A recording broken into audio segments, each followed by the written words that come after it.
479. This is a 2012 case in front of the Alaska Supreme Court. I'm just going to read directly from that, because I think it answers the questions here, at least from my perspective, and consistent with my ruling. The evidence of Christian's telephone calls from the Greenlee from jail. On appeal, Christian argues that the right of confrontation was violated. His right of confrontation was violated when the state introduced the content of Christian's telephone calls to Greenlee from jail. Christian points out that Greenlee did not testify at trial, and thus Christian never had an opportunity to confront Greenlee about the statements he made during these conversations. But Greenlee's statements during these phone calls were not introduced for hearsay purpose.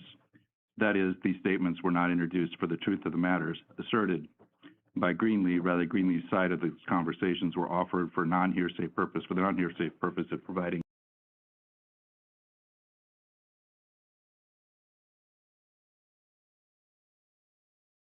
the context for understanding Christensen's, the defendant's, statements during those conversations. Because the evidence of Greenlee's out-of-court statements was not offered for a non-hearsay purpose, was offered for a non-hearsay purpose, the introduction of that evidence did not implicate Christian's right of confrontation under the Sixth Amendment. As the United States Supreme Court explained in Crawford v. Washington, the Sixth Amendment Confrontation Clause bars evidence is both testimonial and hearsay, but does not bar evidence that is not hearsay. The Confrontation Clause does not bar the use of testimonial statements for purposes other than establishing the truth of the matter asserted. As this court recently noted in Estes v. State, 249 P. 3rd, 313, and this court obviously being the Supreme Court, not me. That's Alaska App Court 211. In the years since the United States Supreme Court issued Crawford, the Federal Circuit Courts of Appeals have repeatedly held that when out-of-court statements are introduced not for the proof of the matters asserted, but for the purpose of providing context necessary for understanding admissible evidence, the admission of those out-of-court statements does not violate the Confrontation Clause. So in terms of the Confrontation Clause, I don't think that's an issue. I'm denying the motion on those grounds. But as far as the 403, I don't know what the individual statements are, so I'd have to take those up individually as to make a determination as to whether or not they may be barred under 403. Okay. So I don't know if we want to walk through those right now. Your Honor, for whatever it's worth, I think I can probably short circuit this. I don't think I intend to do it in the state's direct examination of Detective Clark. Be something that comes out on cross that makes it worth rebuttal, or certainly if the defendant chooses to testify. Okay. But I don't think I need him in the state's case in chief at this point. All right. And I also neglected to point out that you would have to lay that foundation as to the authenticity of the recordings themselves, but beyond that. Understood. All right. Anything else to take up? Judge, if we could approach on one small issue. Sure.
ready for the jury.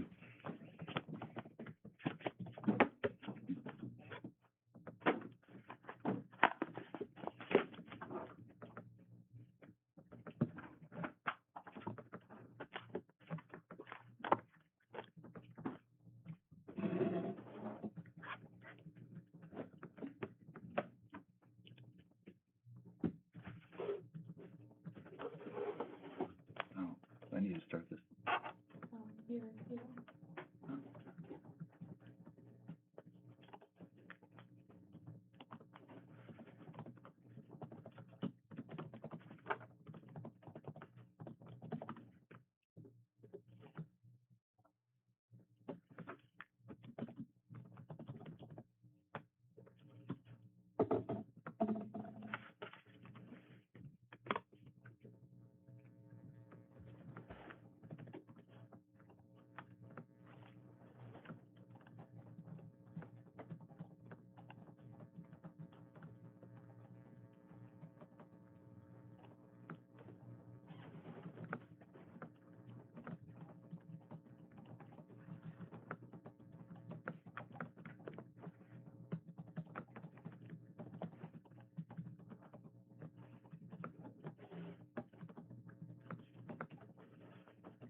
Please rise for the jury.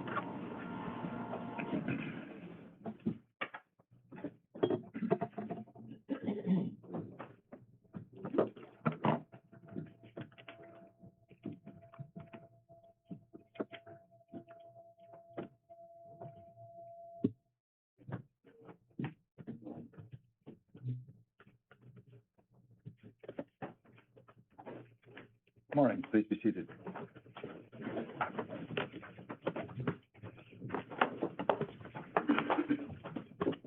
State. Your Honor, this is retired investigator Michael Swanson.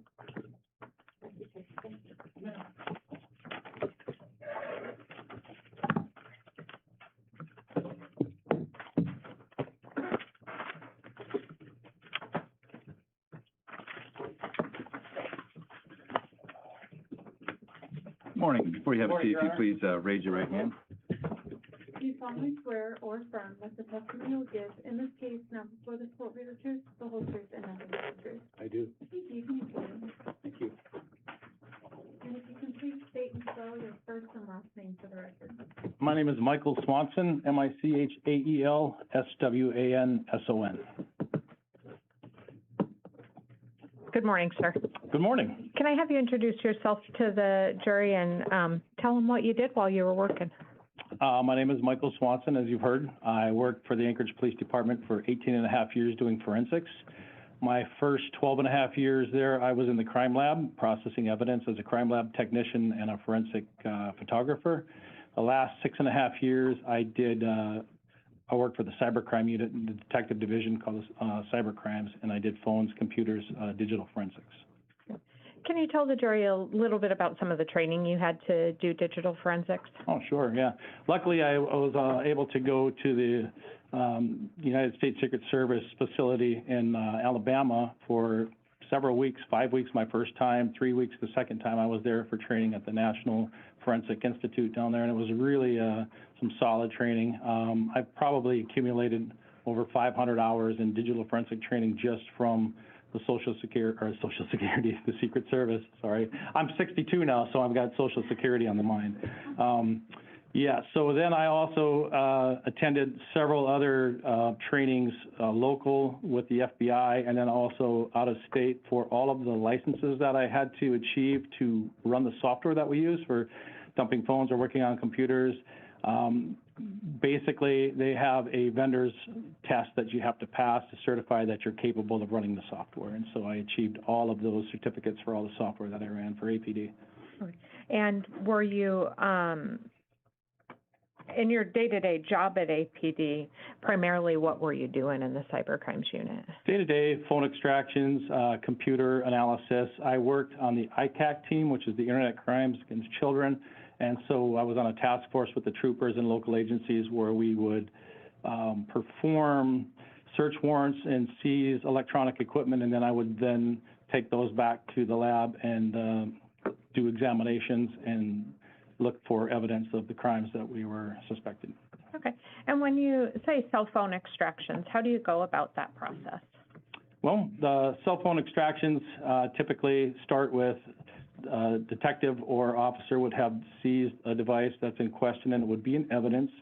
I would get a request for service from the detective or officer and I would go pick up the phone.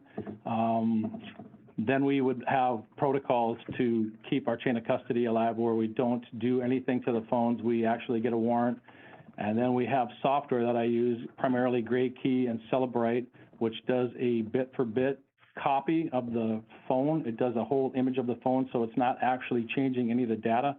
It just records everything that's on the phone at the time that I do the extraction. That extraction is backed up by what we call the hash value. It's a mathematical algorithm, which we can then go back and use this extraction to make a report, because all the data on a phone is computer data and it's ones and zeros at its base level. And so the software that we use actually translates all of those ones and zeros into a readable format. It's called parsing, and it allows us to print out a report that we can actually put all of the different categories that are on the device into a readable, a human readable format. So we can look at call logs, or we can look at photographs, or we can do anything that the phone recorded. It's all listed out in pages for the investigator to go through. And basically, it's a searchable report. So a lot of these reports are 50, 60, 70, 80,000 pages of data. And so this narrows it down, so if we're searching for something particular, we can do a word search, Control F, you can find out dates, phone calls, text messages, whatever you're looking for. It just helps them narrow it down versus wading through the minutia of a big report. And were you given a couple of different devices or pieces of information to process in that way in this case? I was the recipient of a micro SD card that had an extraction that was performed by the Army CID, and then I also received iPhone 14 in this case. And was there a tag number associated with the micro SD card that you received from the Army CID? There was.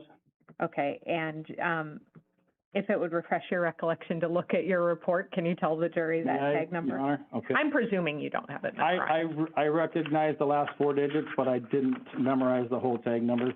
I stayed at a hotel last night where there was some sort of a marathon above my room last night, and I had zero sleep, so I tried to remember, but it's not working. Sure. Okay, the SanDisk Ultra 256 gigabyte micro SD card was tag number 1281017. Okay, and that was given to you through Lieutenant Cross and the Army CID? That was brought to me, yes. Okay, and what did you do to copy that piece of information? Okay, so like the software that we use for phones, we have a thing called a write blocker.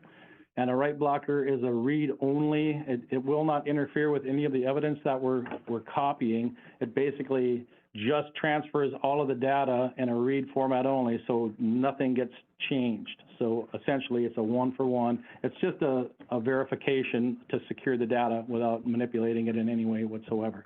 So I copied that data from the micro SD card through a write blocker, a verified write blocker, onto my workstation. And then I used a program that we call Physical Analyzer, which is part of the Celebrite group, and it allows me to produce a report parsed out, like I spoke earlier about all the different categories. That's what Physical Analyzer does. It allows us to produce and export a report from the raw data from the phone. Okay, and that raw data came to you in the form of a Celebrite report from Army CID? Correct. Okay. Celebrite extraction. Okay, and I have, marked that for identification as State's Exhibit 315. Have you had a chance to review that in its basic form in anticipation of trial? No, I did Or not. did you review the front page in the I context did, of yeah. in my office? Yes. Okay, does 315 appear to be what you extracted from the micro SD card? 350, yes. Okay.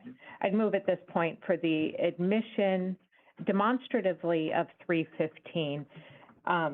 Judge, given this is over 40,000 pages, it is not the state's intent to submit that whole thing to the jury, but we'll submit it in parts, but I'm having this detective authenticate the report in its entirety.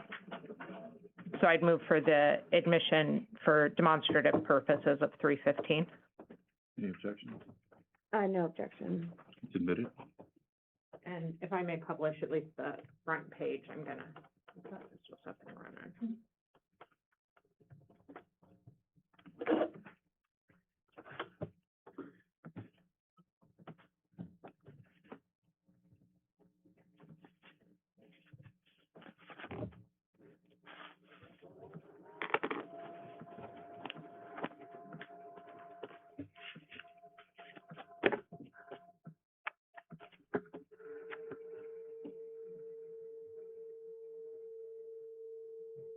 Gonna take just a minute for that thing to heat up.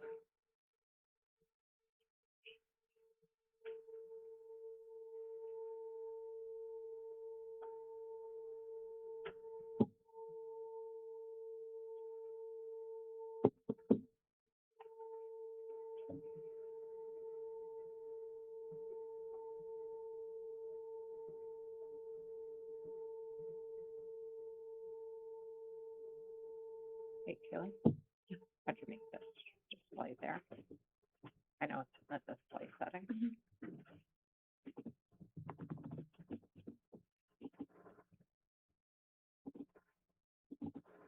Thank you. Just keep changing. Okay, so if you look at a 315 that's on the, You want the lights dimmed? on the board there, please. Is this a copy of that extraction report that you? It was, yes. I saw my name on there before I went off. I feel like there's a tech guy in the room that can hear this. So it has my department serial number and my name on the report. That definitely is the report that I produced. Push a button. Okay, so this is the report you produced. How many pages is it? I believe it was 44,000 pages on this report. Yeah, on the far right, you can see 44,056 pages. There it is. Okay, and you talked about headings, or categories. What types of categories could someone search in this report? Well, like I spoke earlier, you could go to text messages, you could go to phone calls, you could go to images, you could go to social media categories. It breaks that out. It parses it into very easily readable categories for the investigator, things that would be of interest of somebody that was looking for something on the device. Okay, is one of those categories essentially like a timeline? Yep, there is a timeline in there as well. A timeline is something, anything that is related to an event on the phone that has a timestamp attached to it. So like a phone call happened at this time, it would be on the timeline. If a photograph was sent at this time, it would be on the timeline. So anything that has a timestamp available to the action will be on the timeline of the phone. Okay, and is there activity data, like some folks, if you have your phone in your pocket and you're walking around, does it record like your number of steps? Constantly, yes. Okay. The phone is always recording. And is that available on there? Mm-hmm. Is there some location data available depending on the settings on the phone? Depending on how the phone is set up, there is GPS data and there is location data as well, cell phone tower tracking, things like that. Okay. And I think you described there's videos, text messages, images as well? Mm-hmm. Okay. And you don't actually go through the nitty-gritty line by line of what's on the phone in a case like this, do you? Not in this case. I have in the cases that I work with for the ICAC, for the children cases. Those are my main focus. The case, we do all of the electronic, well, when I was there, I did all of the electronics for the department. So there are several different departments that brought us phones, robbery, assault, homicide, burglary, theft. So I didn't have time to do all of the reports for each investigator. So many times I would just produce the report and hand it off to the investigator. And then if something needed to be done further down the road, then I would be contacted for what we call the deeper dive. But in this case, I did not do any analysis of these reports. Okay, you would expect a detective in the homicide unit that's familiar with the facts to look more closely at those things? Yes, ma'am. Okay. And sometimes in a phone report, there is a timestamp that says UTC. What is UTC? UTC is the Coordinated Universal Time. That basically is the zero Greenwich time. If you're familiar with it, it's a zeroed out time. As we all know, there are different time zones in the world. We have Eastern time. I live in Wisconsin now, which is Central time. That would be, depending on your location, it'll either be plus or minus from the zero of the Greenwich time. Alaska's time would be 9 hours behind the Central time. We also adjust for daylight savings time. So during those periods of daylight savings, we are at UTC minus 8 hours. Okay. So, And so if this report, the extraction is at UTC minus 7, but some of the timestamps are UTC minus 8, would you expect that those are Alaska time? I would. A lot of times, like I traveled here, and there are settings on your phone that you may turn it off, but most of us don't. So when you get on an airplane and you fly from here to Seattle, and when you land in Seattle, your phone is already updated to the Seattle time because your phone is on the network, it's out on the internet, and it's getting its time constantly. It's reaching out and coming back. And so when you get to Seattle, you don't set your time to Seattle time, your phone does it for you. Now that would reflect on the phone report. If the phone was traveled out of state or of a different time zone, it would record a different hour. Okay. But in Alaska, it would be UTC minus 8 or minus 9 typically. Okay. So if it says UTC minus 9, or minus 8, that's Alaska That's time? Alaska, yeah, that's Alaska time. Okay. So I'd like to talk to you a little bit about exit. So that's the report you got from CID, or the SD card you got from CID. Mm-hmm. Did you analyze or extract any other information from any other devices you received? I did. I actually performed an extraction on an iPhone 14. Okay. And do you know the tag number on that? I know it ends in 7272, but if you would allow me to read the report, I could give you the full tag number. Sure, if it'll refresh your recollection. Okay, Your Honor? Yes. Okay. That tag number would be 1317272, and that was an iPhone 14 Pro. Okay. And did you have a PIN number for that iPhone? Yeah, a PIN was provided for that phone of 7266. Okay. And tell the jury what you did to do an extraction on that phone. So that phone, it was a brand new phone at the time, and the software that we use doesn't always work on the newer phones because when these companies do, whenever you see an update on your iPhone, you get this iOS update coming out, what they're doing is they're basically blocking our access to the phone. So the companies who make the software, who extract the data, are always catching up. It's a cat and mouse game. Whenever we figure out a way to extract data from a phone on their next update, they will block that. And so when a phone is relatively brand new, a lot of my software will not work to get what we call a full extraction or a physical extraction from the device. So there are different extractions that we can do, which was like an advanced logical. You don't get all of the deleted data and things like that. You essentially just get what's on the top of the phone.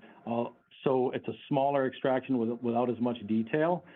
So the main software that we use for doing iPhones is called GrayKey. I plugged it into GrayKey, and GrayKey was not having it. So I wasn't able to do an extraction.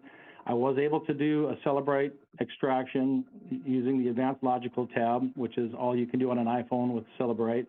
And then I tried a third software called Magnet that we use, and I tried to do an extraction with Magnet, and I was unable to. It finished with errors, and I wasn't able to do a complete extraction. But I was able to do one using the UFED4 PC, same as the Army CID did.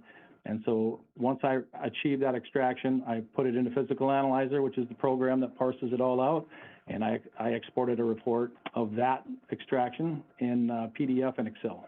Okay.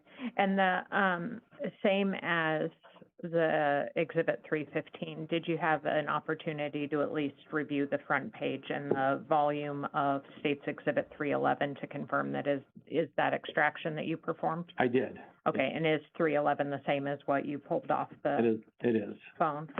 Yes. I'd move at this point for the admission and publication of at least the base information on the report for State's Exhibit 311. Any objection? No, Judge. It's admitted, you may publish. Okay, and you said this was an Apple iPhone Pro, iPhone 14 Pro. 14 Pro. Mm-hmm. Is 311 the front page of the report Yes. up there that you pulled? How do you know that you did that? Well, you can see the tag number right there, which we just spoke earlier with the Apple iPhone 14 Pro, and then above it is my name and my department serial number, and then the date that I performed it.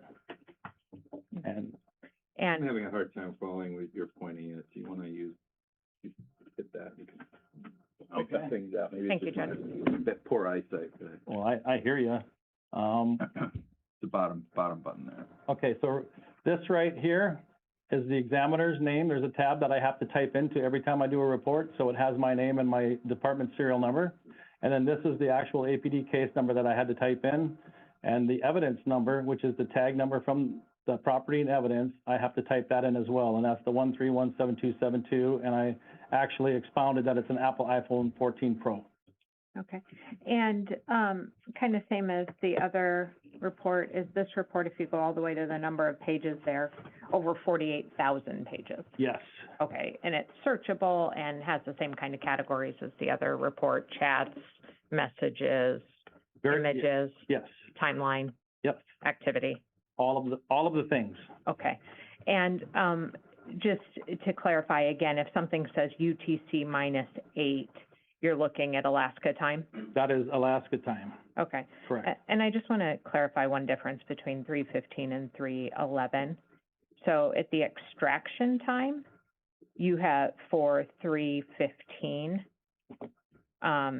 you have UTC -7. Do you know why that might be?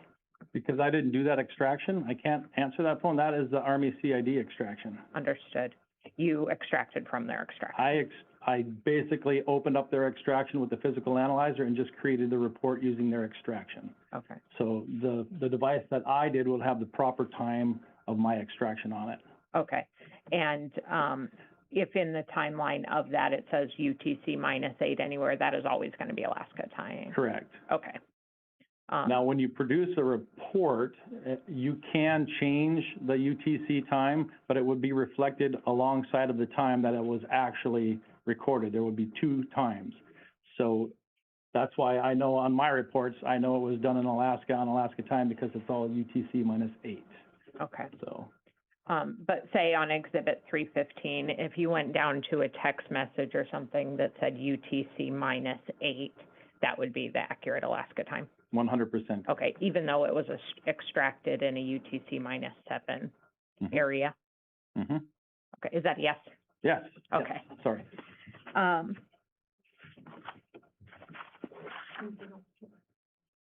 Okay, I think that's all the questions that I have for you. Thank you. Thank you. Thank you, Judge.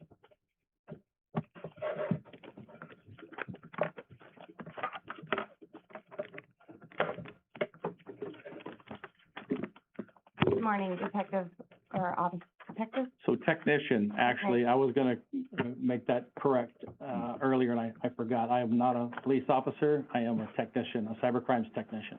Cybercrime Technician. Yes, ma'am. Thank you, sir.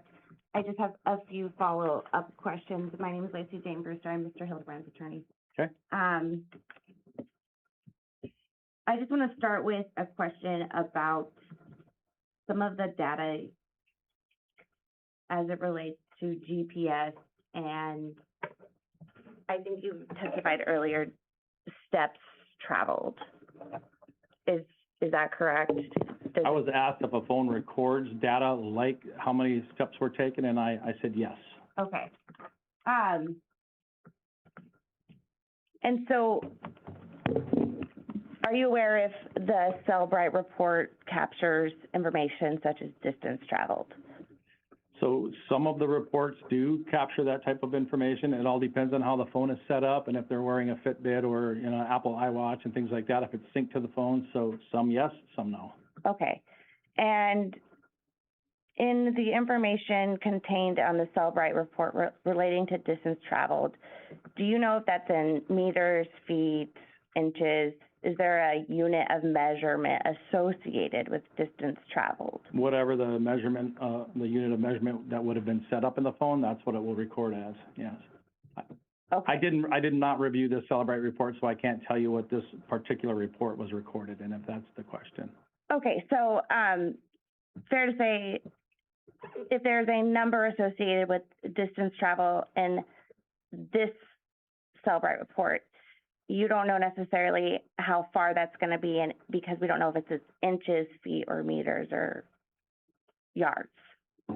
So correct, I didn't view it, so I have no idea what it's recording as. But typically, the reports that I have done personally, they were recorded in feet, Typically feet. on the ones that I have performed on. But again, it all depends on how the user sets up the device. Okay. And where would that information be contained in the Cellbrite report? There's app activity, I believe. There's trackers for app activity, and so if somebody had a health app on their phone, it could be found in there. Okay, thank you. Mhm. And I did have a follow-up question about the UTC issue.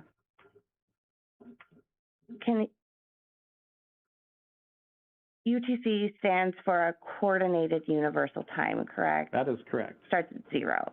Correct. And how does it account for daylight saving time? Well, when we lose an hour in daylight savings time, it just reflects from we go UTC -9 to UTC -8 because we're stepping back an hour. Okay. And do you know on August 6th, 2023, were we in daylight savings? I'm not familiar. I didn't research what the daylight saving hours are, sorry. Did you research the daylight savings hours before you did your Cellbrite instruction? No. Okay. The phone is recording whatever time zone it is in at the time, so yeah, I don't need to research it. Okay, so It's that's on- automatic? Well, it's on the internet, it's searching out and it's grabbing the time, you know, every few seconds. So the time is active on the phone for the region that it's in. And so the phone automatically takes into account daylight savings time? Mm-hmm, sure does. Okay. And that's not something that you had to personally set? No, ma'am. Okay.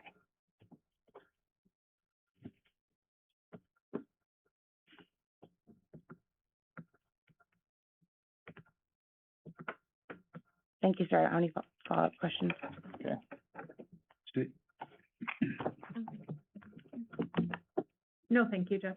All right, thank you, sir. Thank you, Your Honor. Sit down. Would you like your pointer back? You can just leave it there. Okay.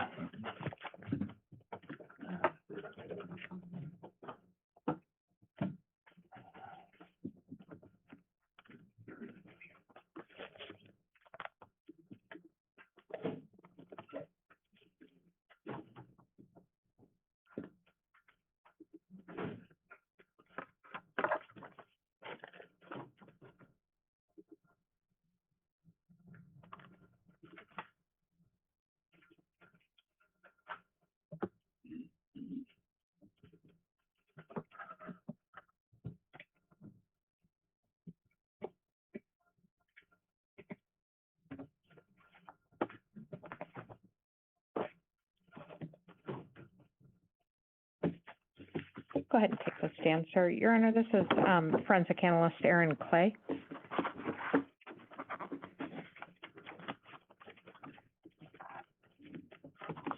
Good morning, Mr. Clay. Please remain standing and raise your right hand. Do you solemnly swear or affirm that the testimony you will give in this case now before the court be the truth, the whole truth, and nothing but the truth? Yes, Thank you. Thank you. And you can please state for your first and last name for the record? My name is Aaron Clay, AARONCLAY. Okay. And Mr. Clay, can I have you introduce yourself and tell the jury what you do for a living? Yes, my name's Aaron Clay. I work for the Anchorage Police Department. I'm a forensic scientist. A forensic scientist is someone who applies scientific principles to the field of criminalistics. Specifically, I work doing latent print processing and latent print examination. And do you do that work, you said you work for the Anchorage Police Department, do you do that work at the Alaska State Crime Lab? I do, yes. What's the cooperative aspect there? The cooperative aspect, so we work very closely with the Alaska State employees. So we have the Anchorage Police Department latent print team, we work upstairs, and then we have the state latent print processing and examination team. They work downstairs, but we do work in the same lab, so we just have different office areas. Okay. And how long have you been doing latent print examination? I've been doing latent print examination specifically for 4 years. I did 3 years of latent print processing before that. So I have about 7 years total in the latent print field. And tell the jury a little bit about your training and education in that field. We have a latent print processing program and a latent print examination program at the lab. The latent print processing program takes about 3 months. The program is divided into different modules. So each of these modules has like 4 different parts. The first part being the readings. So you're going to read about whatever you're going to learn in the module. So for processing, let's take like superglue fuming, for instance. You're going to read about superglue fuming, how that works, the different mechanisms of it. Then the next step is you're going to have your trainer show you how to do that process. After that, your trainer is going to watch you do the process, make sure that you're doing it correctly. And then finally, you're going to have a little mock case where you're going to do the process without your trainer watching you, but then they're going to look at, in that case, there'd be photographs you would take of like superglued prints. So they're going to look at those and ensure that you have done that properly. So there's going to be a bunch of modules in the processing ones pertaining all to processing, so how to actually process evidence for latent prints as well as photography. In the examination part, it's going to be more towards examining those prints, so analyzing, comparing, and then making decisions, so evaluation. And after you finish all of those modules, you're going to get towards the end of the program, and you're going to have mock cases. These mock cases are going to be a culmination of everything that you learned throughout the program, so it's going to touch on each part of that. Then we have a mock court. That mock court is going to take one of those mock cases, and it'll be similar to this. We'll do a testimony, but it would, again, just be on a mock case, not a real one. Before you're actually signed off on the processing and the examination, you're going to have to complete a competency test. So I've completed both these training programs. The processing takes about 3 months to do, and the examination takes about 9 months. So a little bit over a year total. And also, you do observed casework during this time. So while I'm completing this, I'm watching other qualified analysts in the processing do their processing of real evidence so I can see how they're actually doing it. And then in the examination, I'm watching them analyzing, comparing, and then making decisions on identification or exclusion for those prints. Okay. And prior to even joining the crime lab, do you have any relevant degrees? Yes, I have a natural science degree from the University of Alaska Anchorage. That's a bachelor's degree. Okay. And have you been qualified as an expert in the field of latent fingerprint analysis? Yes, I have. Here in Alaska? Yes, I have. Okay. I'd move at this point to qualify forensic scientist Clay Judge as an expert in the field of latent print analysis. Any objection? No, Judge. He's so qualified. Okay. And can I have you start by telling the jury, well, first of all, you talked about your training and the ability to like observe other people. Is every report that you, or frankly, any analyst doing prints at the crime lab, any report that you issue reviewed by somebody else? Yes, all the reports are reviewed before they're sent out the door. So before we release them, we have both a technical and administrative review that we have done. A technical review is going to be any technical aspects of the case. So let's say what kind of chemicals you're using, make sure you're going through the proper processes and doing them in the right steps. The administrative review is looking for any spelling errors, typos, maybe formatting errors, that kind of thing. Okay. And so I want to start with when an item comes in for latent print processing, what are the steps you go through to determine whether something even is sufficient or has enough detail to be analyzed? The first thing we do is you look at the type of surface that the evidence is. You have both non-porous and porous surfaces. Non-porous is going to be something that wouldn't absorb water, so you can think of like glass or metal or even finished wood would be something that doesn't absorb water. Or we have porous items. That's going to be something that does absorb water, so you can think of like cardboard, paper, that kind of thing, like newspaper. And we're going to be looking at those. So the first thing I'm doing is just determining what type of surface I have. And based on that surface type, we have a set procedure of different chemicals and processes that we will use. Okay. And in this case, are there some surfaces that are better than others for getting prints? Yes. The best surfaces are like the smooth, flat surfaces. So like a soda can would be very good. A glass bottle would be very good. Windows are great. The things that aren't as good are going to be very textured surfaces. So something like carpet. Carpet's just one of the worst substrates to try to get latent prints off of. But porous items such as like paper, those actually absorb the latent print residue.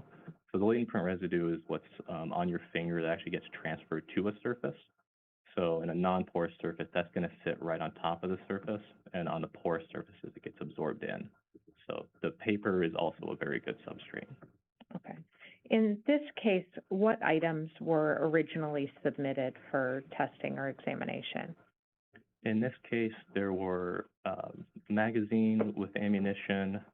There was a Glock handgun with ammunition, a Sig Sauer handgun with ammunition. There's also a gun case, and then a lift card.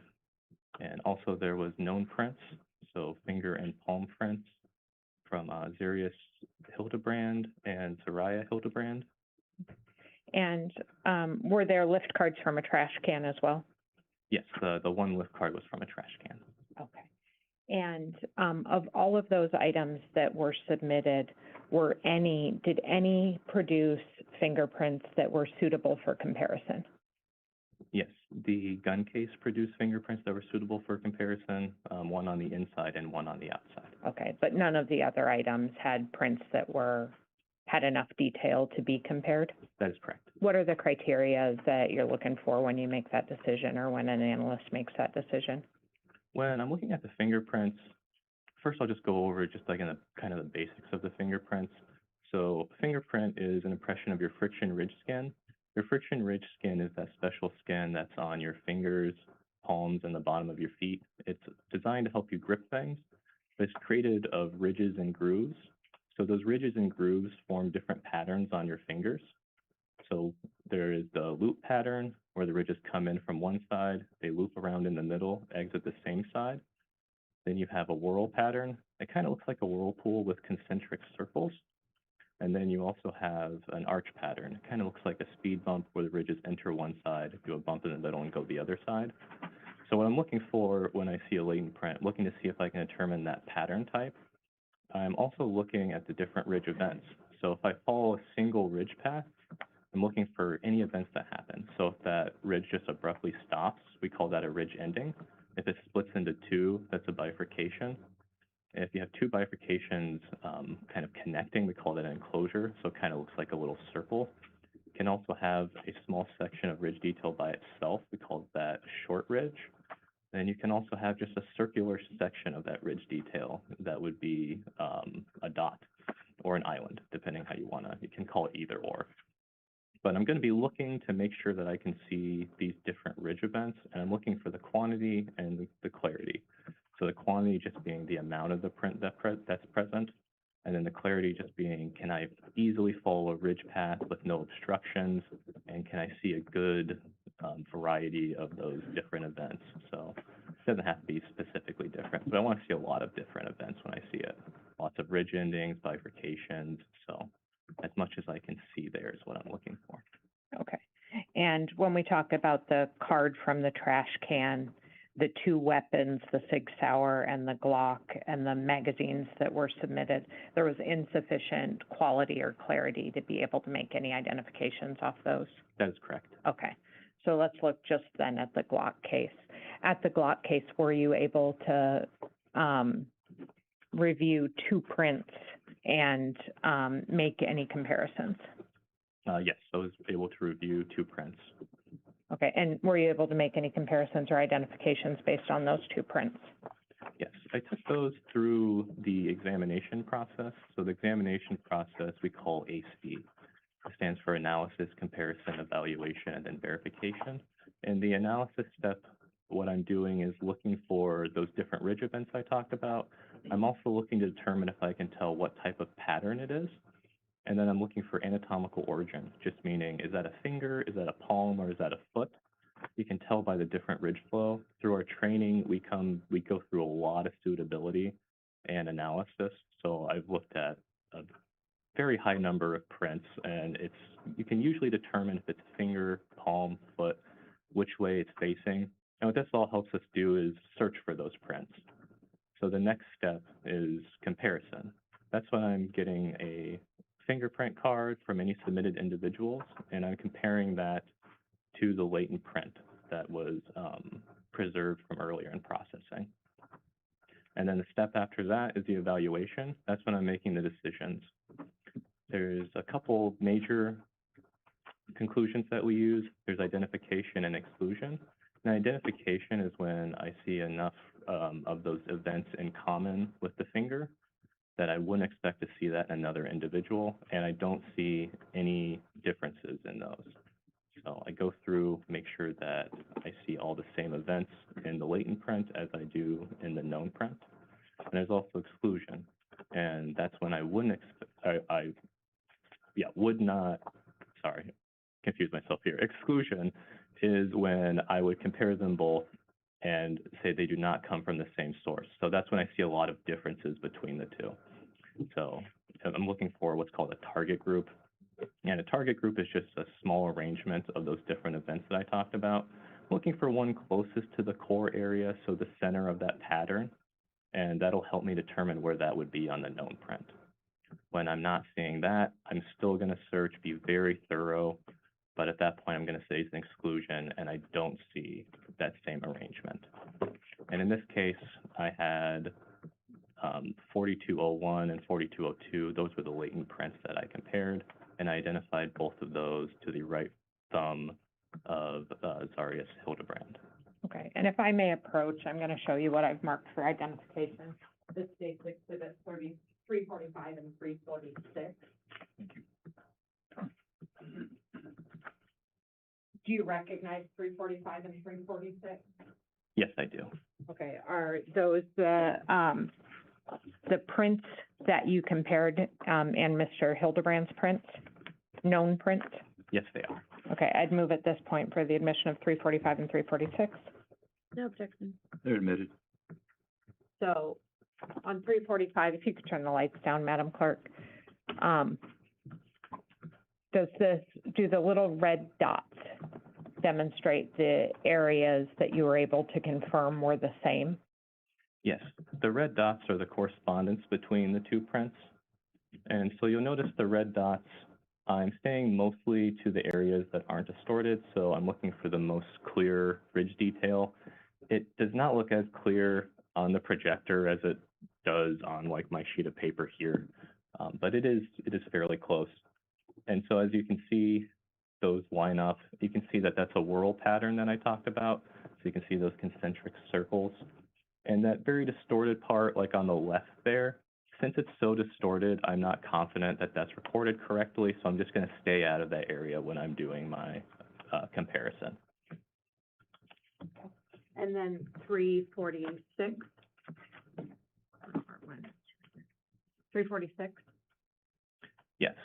And on this one, it's very clear ridge detail, but it's not as large of an area as you can see. You see kind of the distorted area over to the right. To me, that looks like it's probably the core area. I couldn't determine what pattern it was originally, but looking at it, it does have the same look as a whorl.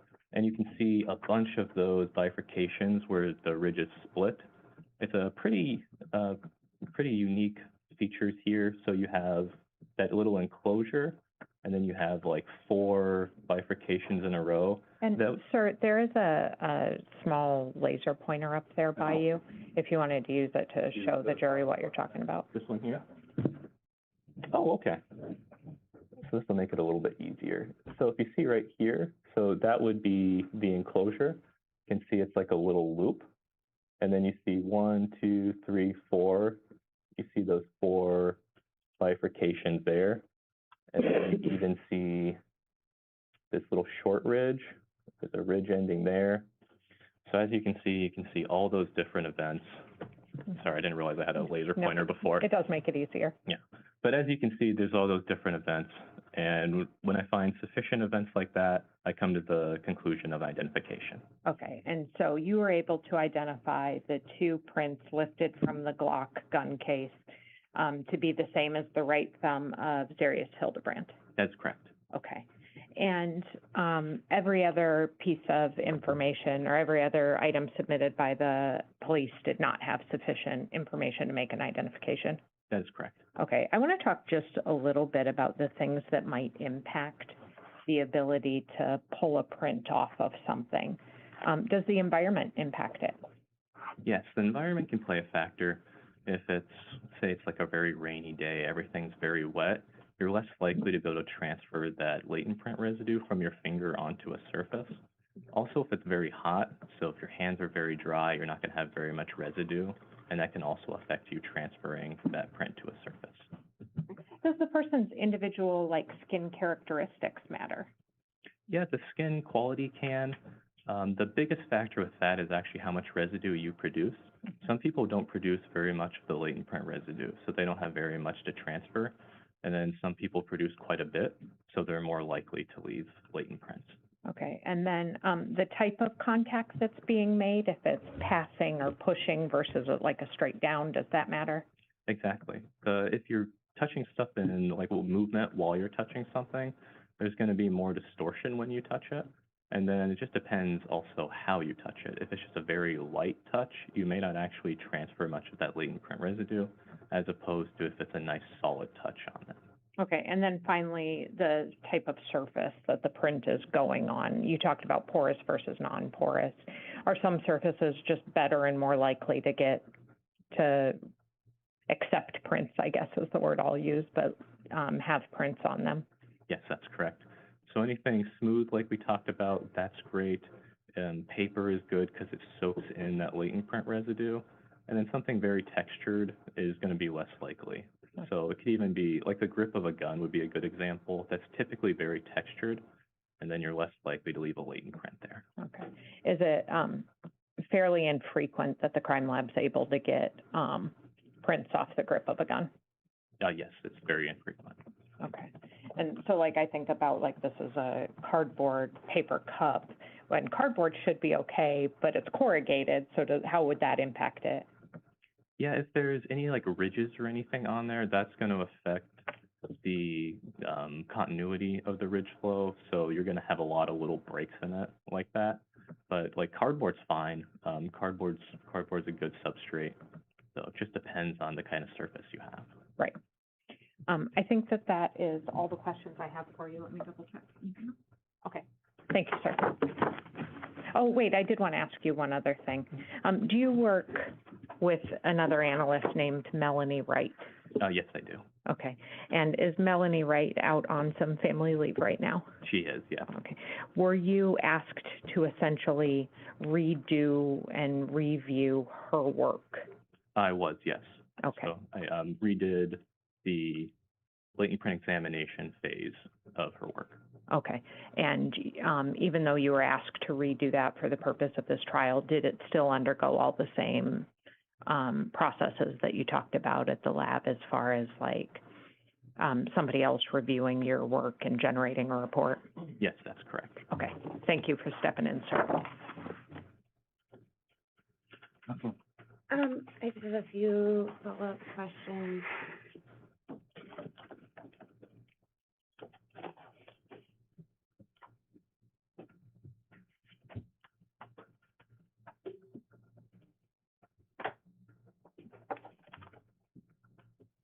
Good morning, Mr. Clay. My name is Lacey Jane Brewster. I'm Mr. Hildebrand's attorney. I just have some follow-up questions with you. I want to talk about some of your training. I believe you went to a class about difficult questions and latent fingerprint analysis. Does that sound familiar? That does sound familiar, yes. Can you tell us what that class is about? Like, what did you learn in it? What are the difficult questions? I don't remember any specific difficult questions, but it was just difficult questions that can be asked during court and then how to best prepare for them. So some of those might be stuff like brushing up on some training before you came in, or looking at maybe some anatomical training before you come in. Typically, we don't review that super often. We do review it probably once a year. We'll have different classes and they go over it. So you've taken classes in preparing on how to testify. Is that fair to say? Yeah, I'd say it's classes just to ensure that we're doing our best to testify, best to explain to the jury what we did. And some of that training you learned, for example, to look at the jury when you speak to them. That's correct, yes. And just to follow up on the fingerprint analysis that you did in this case, when did you do it? I did the analysis yesterday. And just to be, have you been watching anything about this case through the course of the trial? I haven't, no. Okay. And you specifically tested the Sig Sauer in this case, correct? So I did not. Melanie did all the processing of the items. The only thing I did was the examination of those two latent prints we talked about from the gun case. Okay. And the gun case that you tested was the Glock gun case, correct? Yes, the gun case Melanie processed was the Glock gun case. And you also did the testing on that as well? Not actually on the gun case, on the latent prints from the gun case, though, yes. Okay. And fair to say there can be lots of reasons why someone can touch something and you would not be able to identify a fingerprint on the object after the fact. That's correct, yes. And the mere fact that if you cannot identify a latent fingerprint like that on an object does not mean that someone never touched it, fair to say? That's correct, yes. And if I recall correctly, one of the most difficult places for you to test for latent fingerprints would be the grip of a gun, correct? That is correct. That texture surface is not good for latent prints. And how about the trigger of a gun? The trigger of the gun would just depend on the texture of the trigger. Some of them are very smooth, but it is a small area. So it being a small area, a lot of times there wouldn't be enough area for sufficient rich detail to be deposited. Okay. So it's grip of a gun, very difficult, correct? That's correct, yes. And the trigger of a gun, a lot of times there isn't enough detail to test for a latent fingerprint, correct? I would say that's correct, yes. Okay. And so, fair to say, it's not shocking that the rest of the analysis that was done in this case did not reveal a latent fingerprint like the one we see on the screen. I would say that's fair. Thank you. Can you rejoin? No, thank you, Judge. Right. Thank you, sir. All right, Please thank you. sit down. Counsel, you approach.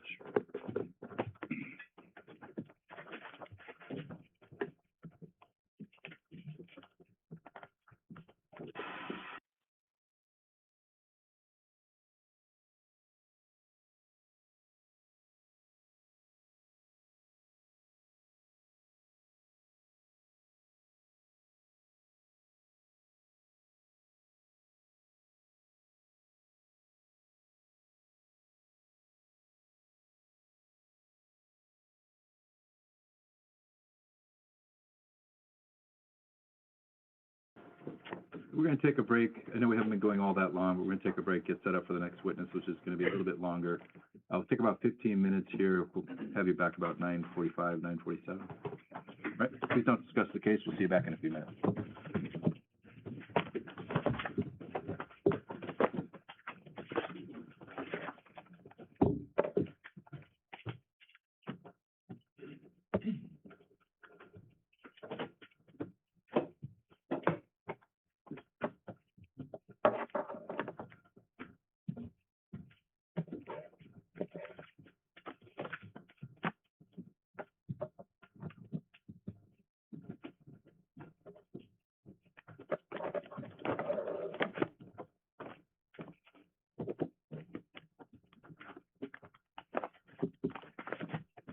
We're gonna try to keep it at about 15 minutes. Does that work?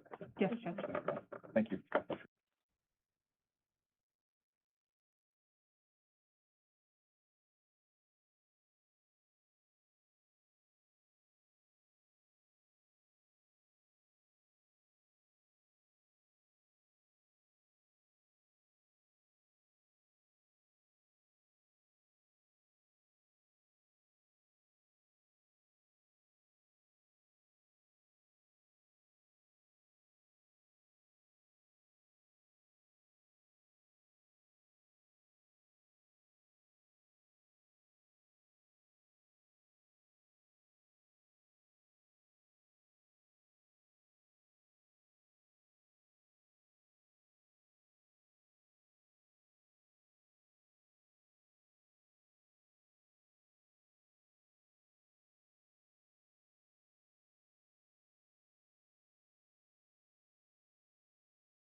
We are, Judge.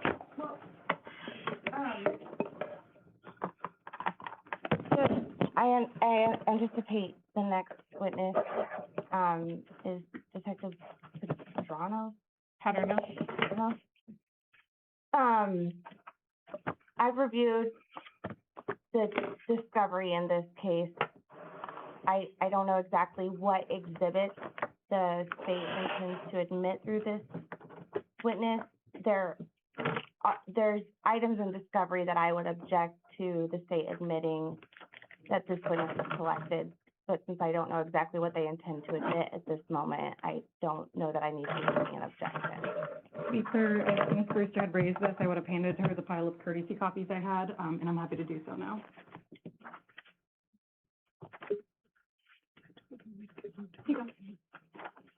And Judge, may I approach? I also have courtesy copies for your honors. Please.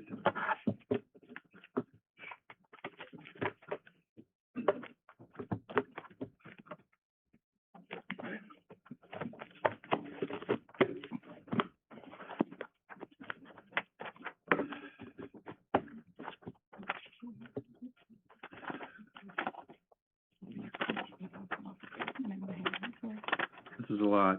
Ms. Brewster, you've been provided all of these previously. Yes, In your review of the items that you were previously provided, which include these items, did you identify certain of these proposed exhibits, or any of them that you found objectionable? so as far as the, and I'm just looking, there was, And if I may, not to cut off Ms. Brewster, there was two I already did partially redact. I'm happy to highlight them for her. Into the Cellbrite if we want to go there first.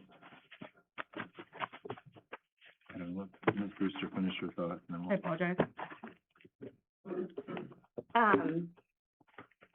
so the note exhibits, 294 and 295, I'd be opposing,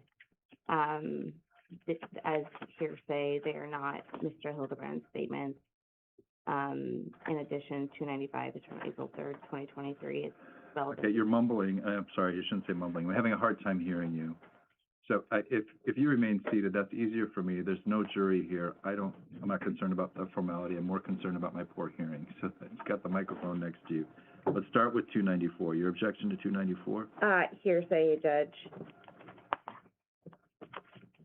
And unless they can authenticate it to have occurred after August 6th, 2:47, at 2:47 a.m.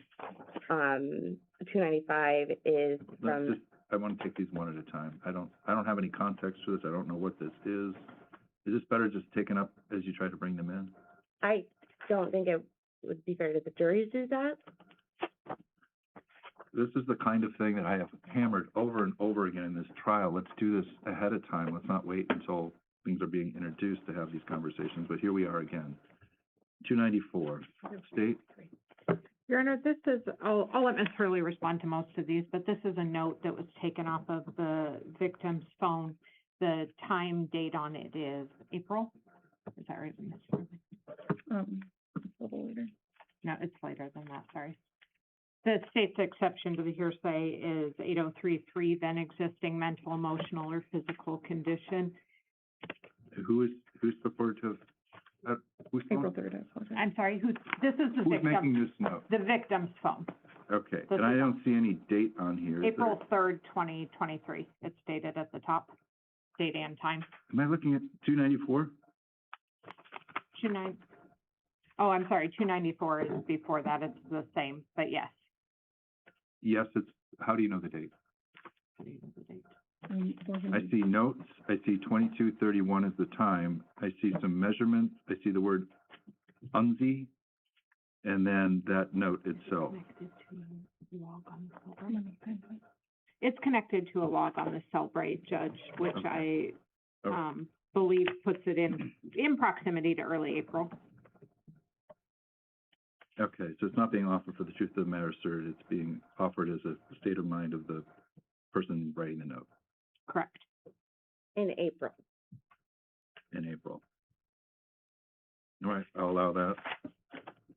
Goes to the weight. We're gonna move through these quickly. If you wanted deep Okay, analysis on it, it would have been brought up before. The next one, 295, you take issue with? Yes, Judge. These describe the state of their relationship at that point from the victim's perspective, Judge, and that does have a clear date and time on it, and I think it's 8033, particularly relevant in light of the defense. Judge, this is, I would think she would actually want this exhibit in, like, it's, I think, more favorable to the defense perhaps than the state, but. Well, that's for the defense, I understand. I'm sorry, the objection here, again, hearsay. hearsay, this is from April 3rd, 2023. It's not close to the incident date. It will confuse the jury because it is so far away from August. This does not show Mrs. Hildabrand's state of mind on or near August 6th, 2023. Okay, so your main objection to this is it's not contemporaneous, it's too distant. Correct, and All right, I'm gonna keep moving. I'm overruling that objection. I think it speaks more to the weight. You're fine to point that out. There's been a challenge to the cause of death here, suicide being a possible option. State of mind of the deceased is relevant.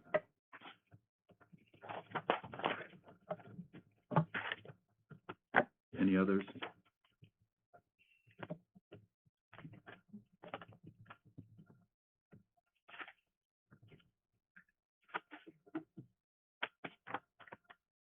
Um, 300, subject to authentication of who this is with and the time it was made.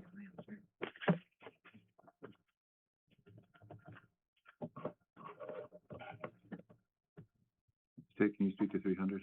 Yes, Your Honor, it's actually one of the same photos that is later found in the Celebrate report of what Ms. Hildabrand took a photo of that day. Saria found that in the screenshot time, you can see it at 2:12. It was put on her phone, I believe, at 2:14. And this is a different photo because this is what Detective Paternos found when she was going through Saria's phone and specifically found this in the trash folder on Saria's phone. Right, so this is a screenshot that Saria is alleged to have taken with his phone and then sent to her phone? Yes, Your Honor, And and this is a screenshot of his phone or her phone? this is a photo of Saria's phone with the screenshot. So Detective Paternos was physically able to go through Saria's phone and then later was able to review the cell phone dump. Okay. I'm sorry, the objection. The objection is that this is a screenshot of a conversation documented as Instagram user. Okay, that's The not an hearsay. objection. I Hearsay. don't understand the objection. Hearsay. Okay, it's overruled. It's not being offered for the proof of the matters asserted here, as I understand it. For the record, for the reasons articulated in our motion to eliminate relating to the Snapchats, we're objecting to 301 presently. Again, the court's already ruled on the issue, but we're objecting again for the Okay, record. and your objections noted on the record and will be there for appellate purposes if we get to that point, but I've already made my decision on that. It's overruled. The same as with 302, we're objecting for the record for the reasons And articulated in our 303. motion to eliminate. 303, 304, 305, 306, 307, 8, 308, 309, 310. Those were all subject to the motion to eliminate that has previously been filed. We're renewing our objection. okay. Anything else? As you've noted, I've already made my ruling on that, but your objection is on the record. We object to 321 as hearsay. We object to 322 as hearsay. We object to. Well, I don't, again, we have to go through these a little slower because I don't know what these are. 321,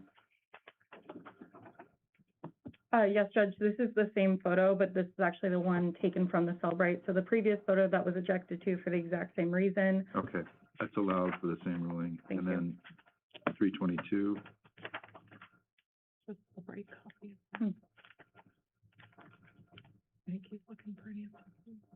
these are Cellbrite extractions? Yes, Your Honor. So in the timeline of Ms. Hildebrand's phone, you can see that Saria captured these photos at a certain time and they're labeled as the image number. Okay, So these are the actual images related to that timeline. all right, and so that's true for 323, 324,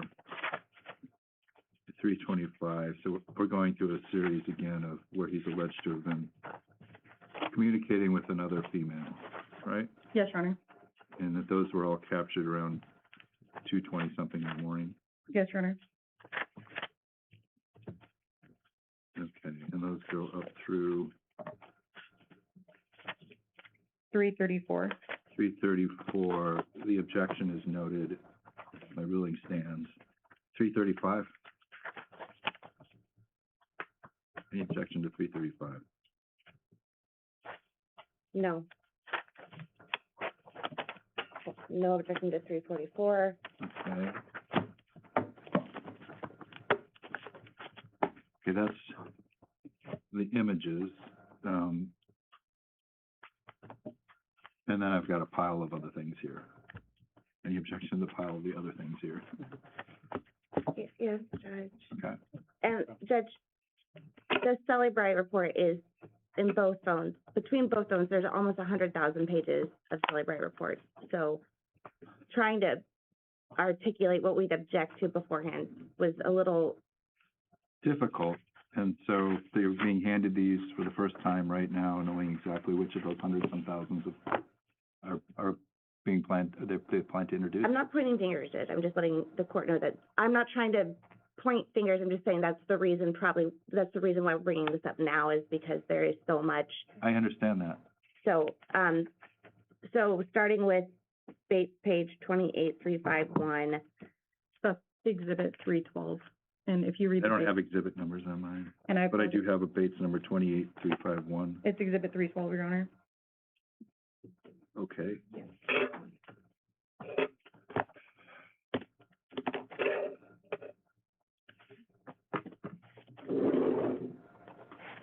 You have a concern? the first page is from 2011. I'm happy to respond. The only reason the first page is being brought in is to bring in that title line, the darker gray line, to explain what the boxes are on the later pages. From page 28351, it jumps directly to 44163, which is the relevant time period. So again, that's only being brought in to give context to what the boxes are actually labeled as. Okay, so it's just for that darker, it says hashtag type direction. Judge, with that explanation, there's no objection. Okay, all right. And then the rest of that, I guess this is exhibit what? Sorry, Counsel, you said this was exhibit, I don't have 312. tags on here, so I'm. And I apologize, Your No, Honor. that's fine, I'm just gonna mark it so I can keep track. This is 312. This is a copy of Saria's Cellbrite timeline. Okay. All right. And then what are we looking at next? 28134, searched items. And this is a Exhibit. one-page exhibit? Yes, and it's What- Exhibit 314, Okay, Saria's searched item. okay, and the objection? Um, How to get the most points at Dave and Buster's? I- College registration deadline?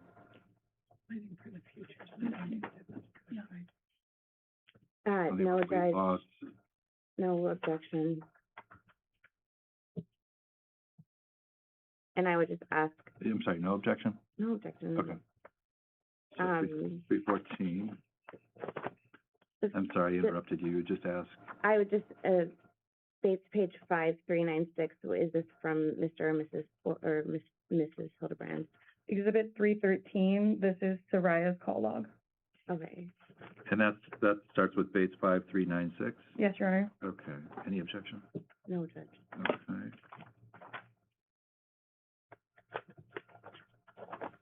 And then state 5, I'm guessing, is from which phone? Saraya's activity log, it's going to be Exhibit 340, and I apologize for the bit of a jump on that. Or I apologize, let me double check that. So the activity log, I think the gentleman testified, this is where you would find things like heart rate, distance traveled, to the extent that that exists on the phone. Yes, Your Honor. And this one's from Ms. Hildabrand's phone, Saraya's phone.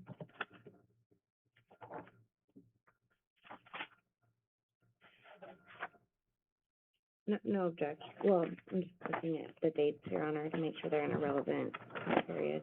The oldest one on this one goes back to 8/5 at 2 p.m. Okay, thank you. I don't have any objection to that exhibit. It looks like this is Mr. Hildebrand's phone for Which one are we talking about state now? page 19917. Okay, yeah. and what's exhibit number is this? 318, Your Honor. Thank you.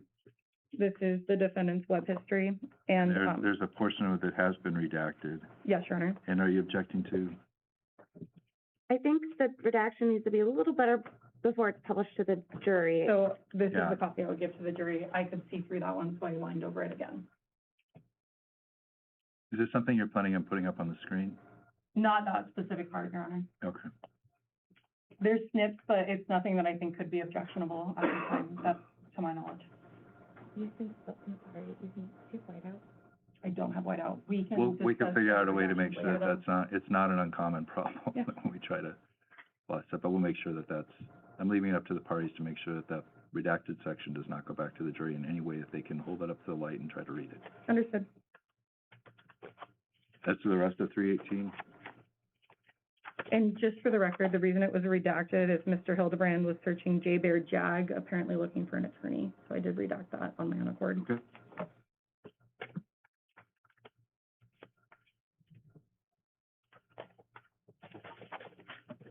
And this is the web history. Yes.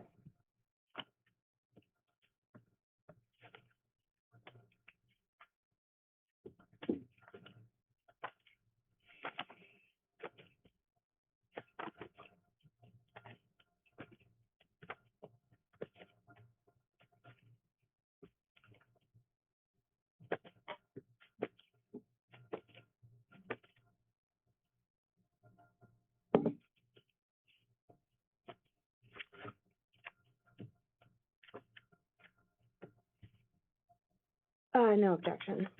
Okay. The next one in my pile starts with the base number 19865, Exhibit 319, Your Honor. 319, and again, there is some redaction at the top that will make sure that redaction works. Yes, Your Honor. This is the defendant's search items. Again, those redactions are when he's searching for a J-Bear JAG.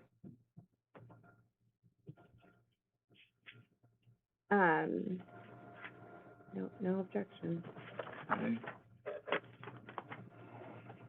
Next one I have is 18141. And which exhibit number is this? 342, Your Honor. That's the defendant's location data.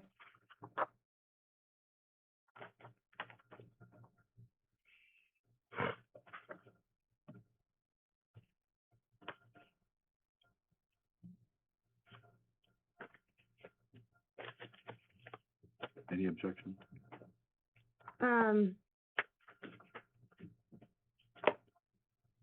No. Okay. Next, one I have in my pile is 18139. Exhibit number? 340, Your Honor. This would be the defendant's journeys, is what the Cellbrite label is for it. What are journeys? Journeys, I believe it's when he actually maps a route, is my understanding, based on the waypoint section from point to point. And some of the relevant ones would be him mapping to Lowe's, to Bread and Brew, things of that nature. So this is something that he actively sought directions to, or just noted where he had gone? He actively sought directions to, I believe he actually mapped it to get there. Any objection to 340? Sorry, Judge. was the activity log. Are we on three, I apologize, this would be 341, I had a typo on there. okay, 341? Please have a new. I think it is confusing, Judge. I'll let you folks explain that to the jury. I think they can handle it. The next one I have, 2689.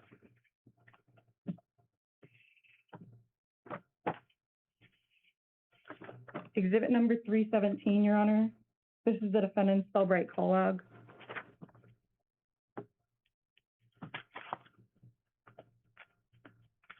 And this is just time and date of calls and whether it was answered, whether calls he placed and received, is that Yes, Your Honor.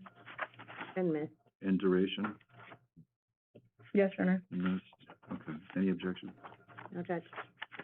Okay, 317, and then I have, did we already go over the one that starts on page 5? This is a separate one. The one that starts in the middle of the page, Your Honor, is Exhibit 320. And this is the defendant's activity log. I would note it's similar to a previous issue of, the first page is only being brought in for that title to explain what the boxes are. And then it immediately jumps to page 1135. Any objection? No. Okay, and then I have a large pile of documents that starts at 35135. Yes, Your Honor, that's the defendant's timeline. That's Exhibit 316. I'm sorry, you called it what? The defendant's timeline. So it's, the timeline is a section of the Cellbrite report that puts multiple aspects of data in a chronological order, rather than in separate sections.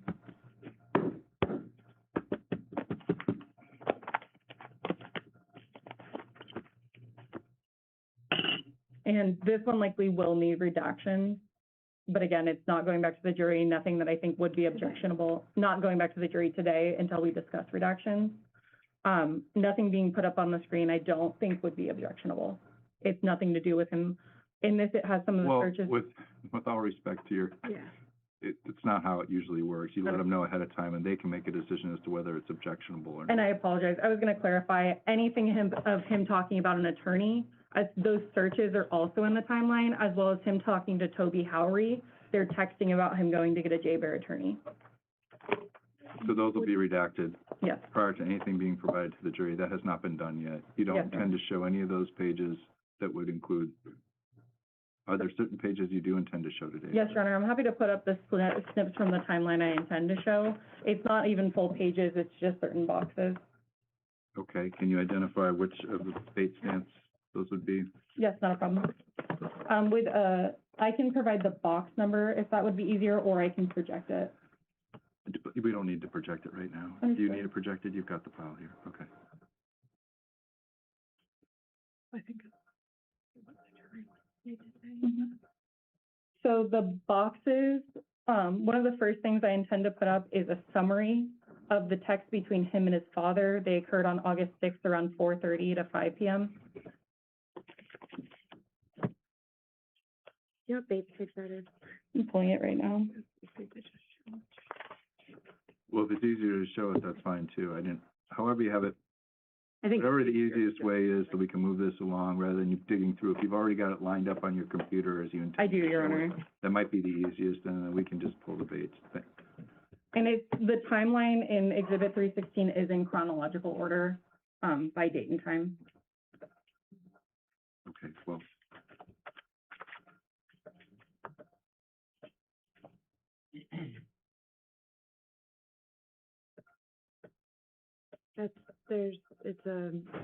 That's not it. This is a summary slide, that will be projected, but it will be outlined with the box numbers, and that's what I was about to highlight. Okay. And so you say it starts at 8/6? 8/6 around 4:30 p.m., Your Honor, is when his father texts him.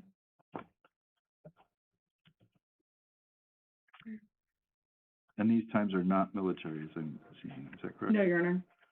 So what time did you say? 4:30, 4:30, that would be on dates 35, 35167. Yes, Your Honor, that's where it begins. If you look at the conversation sub where it says from who, it's from the defendant to dad. Dad begins and it's box 185375. And then the defendant responds in 185378, and dad responds, and that's just the nature of the conversation. So what the state intends to project is just a summary of that after highlighting those boxes. There's no objection, Judge. All right, Understanding that the statements from dad are not being offered for the truth of the matter asserted. Right. No, it's the defendant's response saying neither of those happens in reference to no one got hurt or That's went fine. to jail. Keep moving.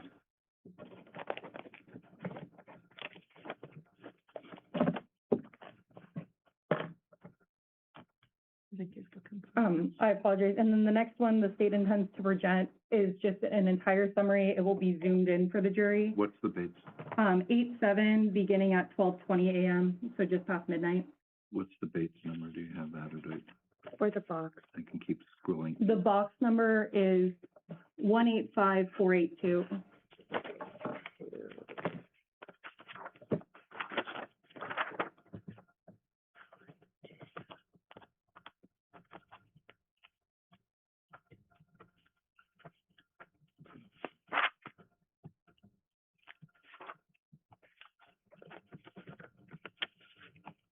Okay, that's the top of the page. 185482 is the first box number, and you're planning on projecting down to 185511? Oh, The entire page of 185499, three. Your Honor. What's that? 185499. And it's just to show his, online shopping. Any objections?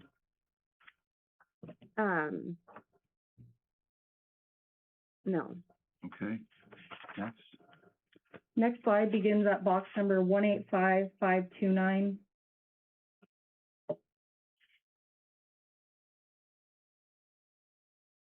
Okay, It shows his online activities, including going on Twitter to OnlyFans. 185529, Patagonia. Yes, and if you go, it's gonna go through 185538.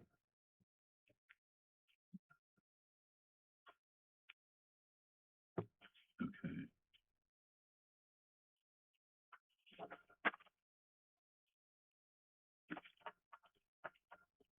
Okay. Any objection?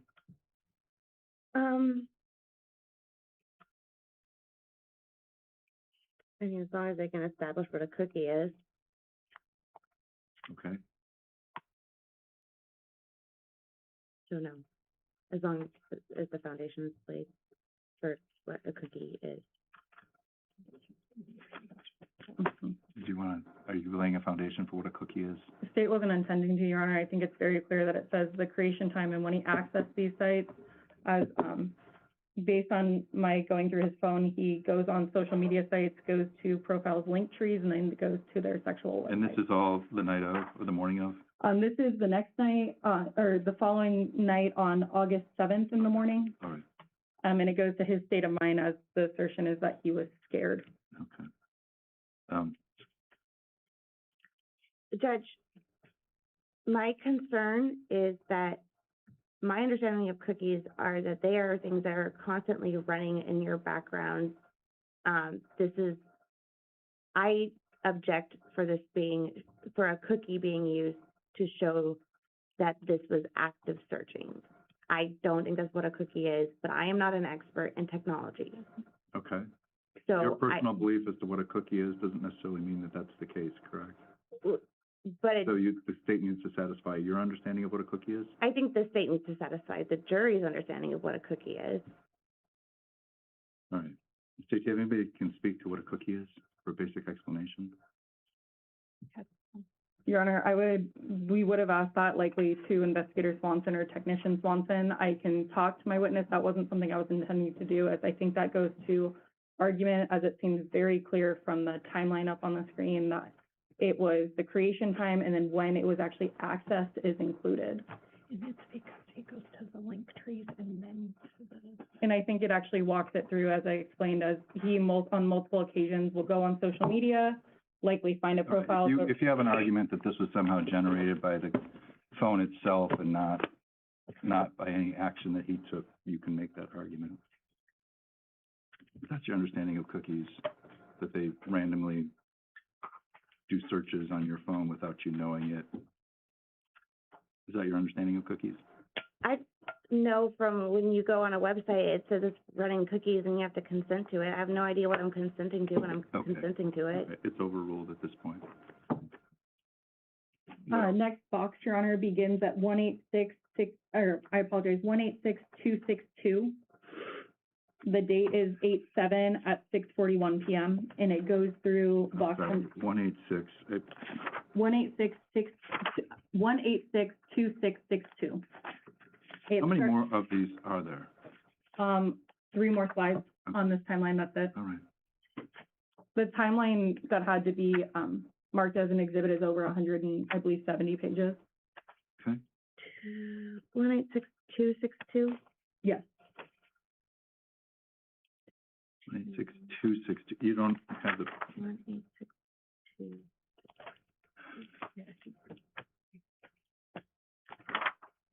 One, eight.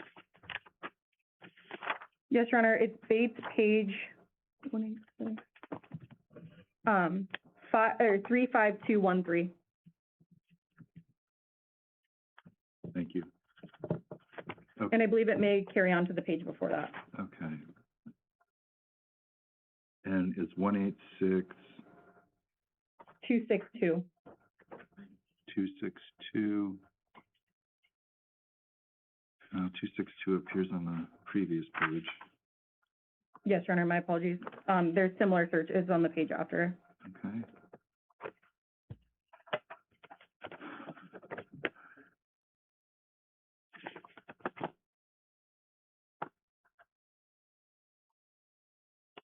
Okay, through what? Through 186268. And again, just showing the searching he's doing and the timing of it. Okay, any objection?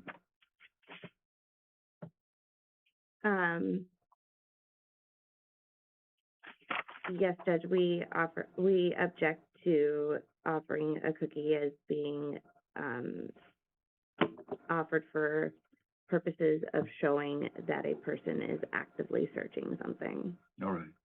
And that objection is based on no knowledge of what a cookie is. And so I'm overruling it at this point. You've made the objection, it's on the record. Anything else? Yes, Your Honor, it begins at 186543. That would be Bates page.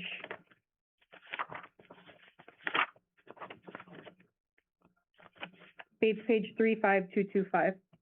Okay, I see that. Beginning at box number 186543. These are TikTok.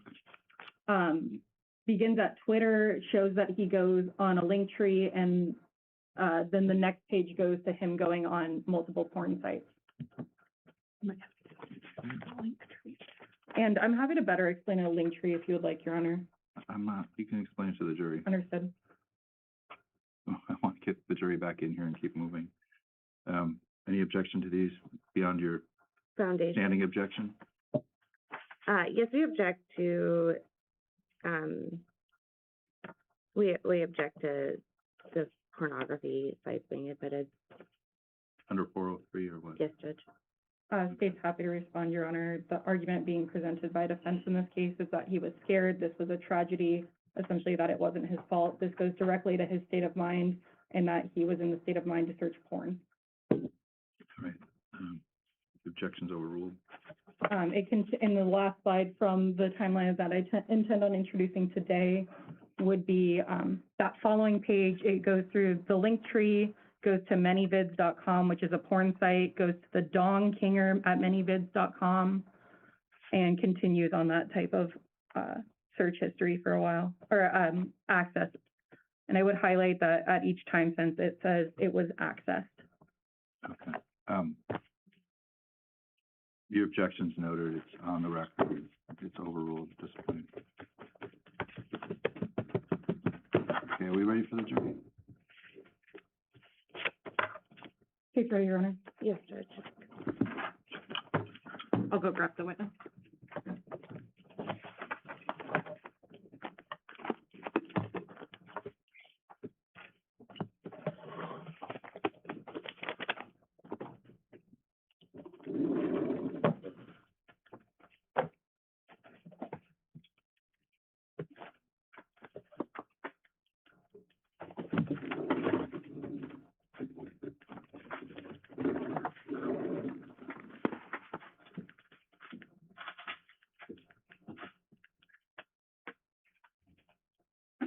We have the jury fund.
Please rise for the jury.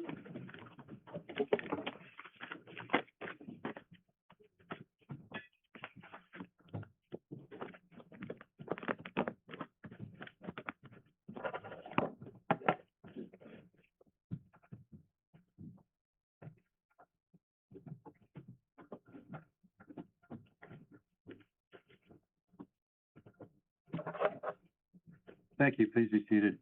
That was a longer break than anticipated, but hopefully the work that we did will spare you folks a lot of start and stop. Counsel? Yes, Your Honor. The state calls Detective Morgan Paternos. You solemnly swear or affirm that the testimony you give in this case not before the court is the truth, the whole truth, and nothing but the truth. Can you please state and spell your first and last name for us? Detective Morgan Paternos, Morgan. Paternos is Padrnos. Detective Paternos, if you could introduce yourself to the jury and explain what you do for a living. I'm Detective Paternos for Morgan. I work for the homicide unit at the Anchorage Police Department. And how long have you worked for APD? I've worked since December of 2017. And what positions have you held throughout your time there? So I started off in the academy, and then we graduate the academy, then we go to a field training program, which is just on-the-street training, and I did that, and then I was cut loose on patrol. So and then I was a patrol officer. I worked swing shift and mid-shift predominantly, so like middle of the day and overnight. And then after about 4 years, I applied to be a detective. I started off as a theft detective just for a couple months, and then I applied to be a homicide detective, and that's kind of where I'm at now. And what training or experience have you had to become both a patrol officer and different detective types? Yeah, so we go through an academy that's approximately 5 months long, and then, like I said, we do the field training program, which is at least 4 months long of on-the-street training. After that, we're kind of able to do a lot of extra training, so I really wanted to be a detective, so I did a lot of interview courses and a lot of kind of investigative type of courses. And then once I became a homicide detective, I've done some more localized, child homicide, cold case, no body case, detailed training. But yeah, that's pretty much it. I've done a little bit of drug training on the side too, but for investigative, that's kind of what I've done. Okay. And were you assigned or called out to this case in August of 2023? Yes, I was. And how are detectives in the homicide unit called out, and for what types of cases? Yeah, so for call-outs, if it's like a homicide or an officer-involved shooting or a suspicious, like, missing person death, we'll get called out if it's like in the middle of the night, or if it's during shift, we'll go meet during shift, and we are a team. And so we all meet together in like a conference room, we hear the briefing and so forth. This was a little bit different. It first started with a couple detectives. We usually only do 2 detectives for like smaller, like baby death cases, a missing person case or so forth. And then if it rises to like a certain level of suspicion, then we do a full team call out, which was the case in this investigation. So originally it was Detective Clark and another detective assigned, Yes, Detective Clark and Detective LB. and then later was the entire team brought in? Yes. And do you recall who was on the team at that time? I know that it was me, Detective Clark, Detective LB, they were the first 2, and then Detective Mercer later helped, Detective Roberts helped, Detective Brendan Lee, and then myself. Thank you. Were you assigned or brought into this case on August 9th? Yes. And what were the first steps you took in this case? So we did a briefing, which is normal, that we can kind of get up to speed. And then from that point, we kind of like divvied out what our roles were. There was a search team that was actually going on around the 9th. And so I helped with getting our drones. The department has a TSU, it's a technical support unit, and they're pretty much like our drones, so we can fly them in the air. So I called Detective Elmore and had him assist the search team with drones because they have thermal imaging and they can cover a lot more ground than people on the feet or people on their feet. And so I started with that. And then I also went to the 5210 Mockingbird Drive and I conducted an interview with Marie, and then we canvassed when we were over there too. And I went with Detective Mercer. And when you canvassed, what occurred? So when we do a canvas, it's pretty much like you see in TV, you like go and talk to people in the neighborhood, look for cameras and so forth. So we went and talked to other people in the apartment building, if they heard anything that night or if anyone had seen Saria. We had like the missing person flyer to show them and everything. Had anyone seen or heard anything that became relevant? No. What steps did you take next? So after I talked to Marie, and during that conversation, she actually sent us some like pictures of like current what Saria looks like, her dyed hair, and then also tattoos. That's something that we use to identify people if they maybe look like a lot of other people or something. Tattoos are usually like individualized, and so she sent me some of those, and then what she was wearing when she last saw her, because they took some photos that day. Okay, up on the screen, I have previously admitted Exhibits 5 and continuing on, which I'll list as we go. Is this one of the photos that Marie sent you? She actually sent them to Detective Mercer, because Detective Mercer was right there, and it's just easier to have her while I'm continuing talking. But yeah, these were sent to Detective Mercer. Exhibit 6, does this show, and Madam Clerk, can we turn the lights down a bit? And just zooming in a bit in Exhibit 6, does this show the back tattoos that Saria had? Yeah, so the most notable one that Marie mentioned were her wings on the back that took up most of her back, and this was a good photo that showed that. And then up on the screen is Exhibit 7. What does this show that was helpful? So this also shows not only her hair, the blonde streaks on the side, but also some tattoos on her left, so you can see the snake, the sun, and then the moon. And did these later become relevant at the body recovery? Yes, they did. And why was that? The recovery of Saria's body elicited us to use tattoos to help identify her and make sure it was the person that we were looking for. Thank you.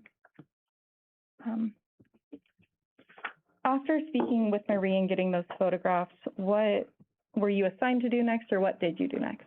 Then I talked to Isaac, and Marie is actually who told me to talk to Isaac, because she was with Isaac that night when they went to the bars. Did you also speak with Dalen Gates? Yes, I did later on speak with him, and I actually contacted Marie later on too, just for follow-up. And throughout this, are you coordinating with the homicide team as a whole?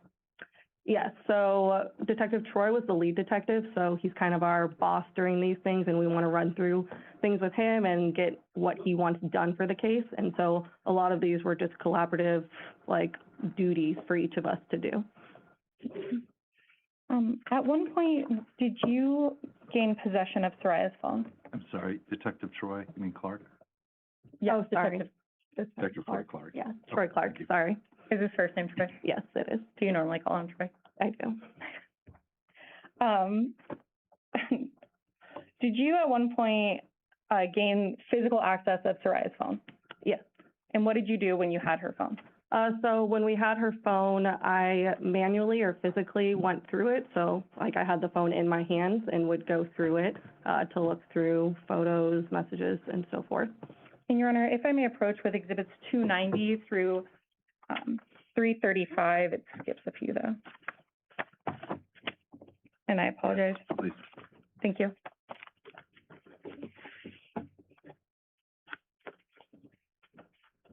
Do you recognize these?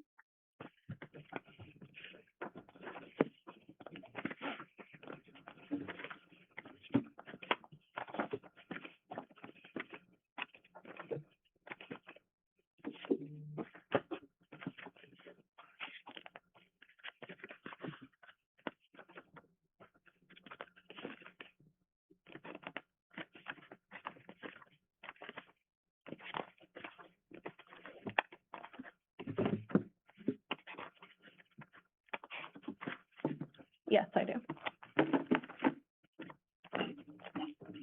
Are they true and accurate to the photos you took of Saria's phone that day? Yes.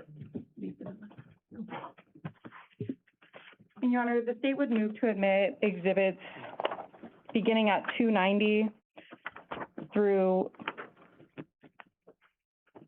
335. I have a couple of exhibits that have already been admitted in that number range, 311 and 315. I apologize, Your Honor, I had one page out of order. And it was up through 335, you said? Yes, Your Honor. Subject to your previous objection, the instructions, they're admitted. Thank you. Detective Patternose, up on the screen, I have exhibit 290. Do you recognize this? I do. And what is that? Yeah. Sorry. So whenever I turn on a phone, I take a picture right away of the screensaver just to show like what time it said and the date and everything like that. So that's just a screensaver on Saria's phone. And in the top right corner, do we see an airplane? Yes. What does that mean? So the phone is usually put in airplane mode. There's people that can actually like remotely wipe phones, and we also don't want anything deleted or any data removed from the phone, and so we always put it in airplane mode to preserve that and preserve what's on the phone at the time that we have it. And is that common practice for APD? Yes. Next on the screen, I have exhibit 291. Why would you take a photo of this? This is just right once I open the phone, this is her apps and screensaver. And I apologize, Your Honor, just for clarity, at this time I intended to omit 290 through 310, and we'll get to the rest of those momentarily, as well as, and we'll get to the rest of those in just a moment. Up on the screen is 292. What is this? This is the contact that she had as an emergency contact, and she put the name as hubby. It also includes the call history. So as you can see, there's 2 calls on August 6, 2023 at 8:25 a.m. They were both canceled. Yep. And then you can see the phone number is 270-401-9695. Thank you. Up on the screen, I have previously admitted State's Exhibit 18. And I'm going to zoom in on the bottom text message. Do you recognize this? I do. And why did you take a photograph of this? I took a photo because it was the day after, and it was at 10:44 hours. We kind of had conflicting stories at the time of where she was at, and so I thought it was important.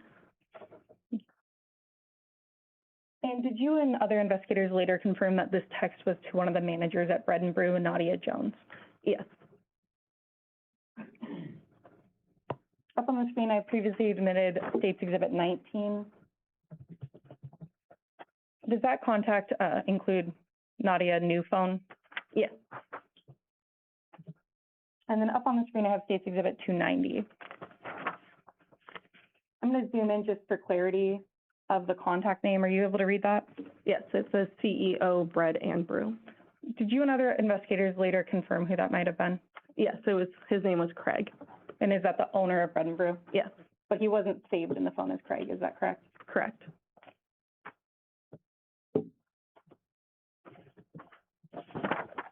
Up on the screen, I have previously admitted State's Exhibit 16. It looks like text messages with Farrar. Why did you take a photo of this? I took a photo of it because before that text to Nadia's old phone, this was the last text that we had on Saria's phone that she would have sent at 01:57 hours, which is why I also, that's why I also, you can see my finger, I swiped to the side that we could see the timestamps. And up on the screen is State's Exhibit 294. I'm going to zoom into the top portion just so it's a little bigger for the jurors. Why did you take a photo of this? I took a photo of it because it just showed notes of their relationship, and I thought it was important. And did you find this in the Notes app in Saria's phone? Yes, I did. Up on the screen is 295. Did you also find this in the Notes app? I did. And were you able to get a date and time off this one? Yes, April 3rd, 2023, at 19:27 hours. And can you please read to the jurors what you found on that? Yes. You can also read it off the physical exhibit if that's easier. Doesn't post pics / take pics. Doesn't act the same about us. X hardly calls me pretty, is less lovey-dovey. Doesn't act the same when drunk. X, I'm assuming the EX means example. Not touchy. Couldn't care less to talk to me before you did do that. Sus AF with phone. And I'll pause you there. Are you aware of what sus AF means in? Yes, so sus usually means like suspect, like abnormal, and then AF means as fuck. Thank you. And if you could continue. Whenever I take it, automatically takes it back and won't let me look at it. Says I can't look through phone, BC, which usually means because. He doesn't want to be, quote unquote, that couple, or quote unquote, that level of toxic. Leads me to believe there is something hiding. I shouldn't feel like I have to do whatever you want. I shouldn't feel like I need to beg for attention, for your attention or affection. I shouldn't feel like I am not a priority. I shouldn't feel like you aren't as interested in me. I shouldn't feel like you only value me when I clean or do stuff for you. And when we talk, I feel the same after, BC, or because you try. And is Exhibit 296 a continuation of that note? Yes. And could you please continue reading that for the jury? Yes.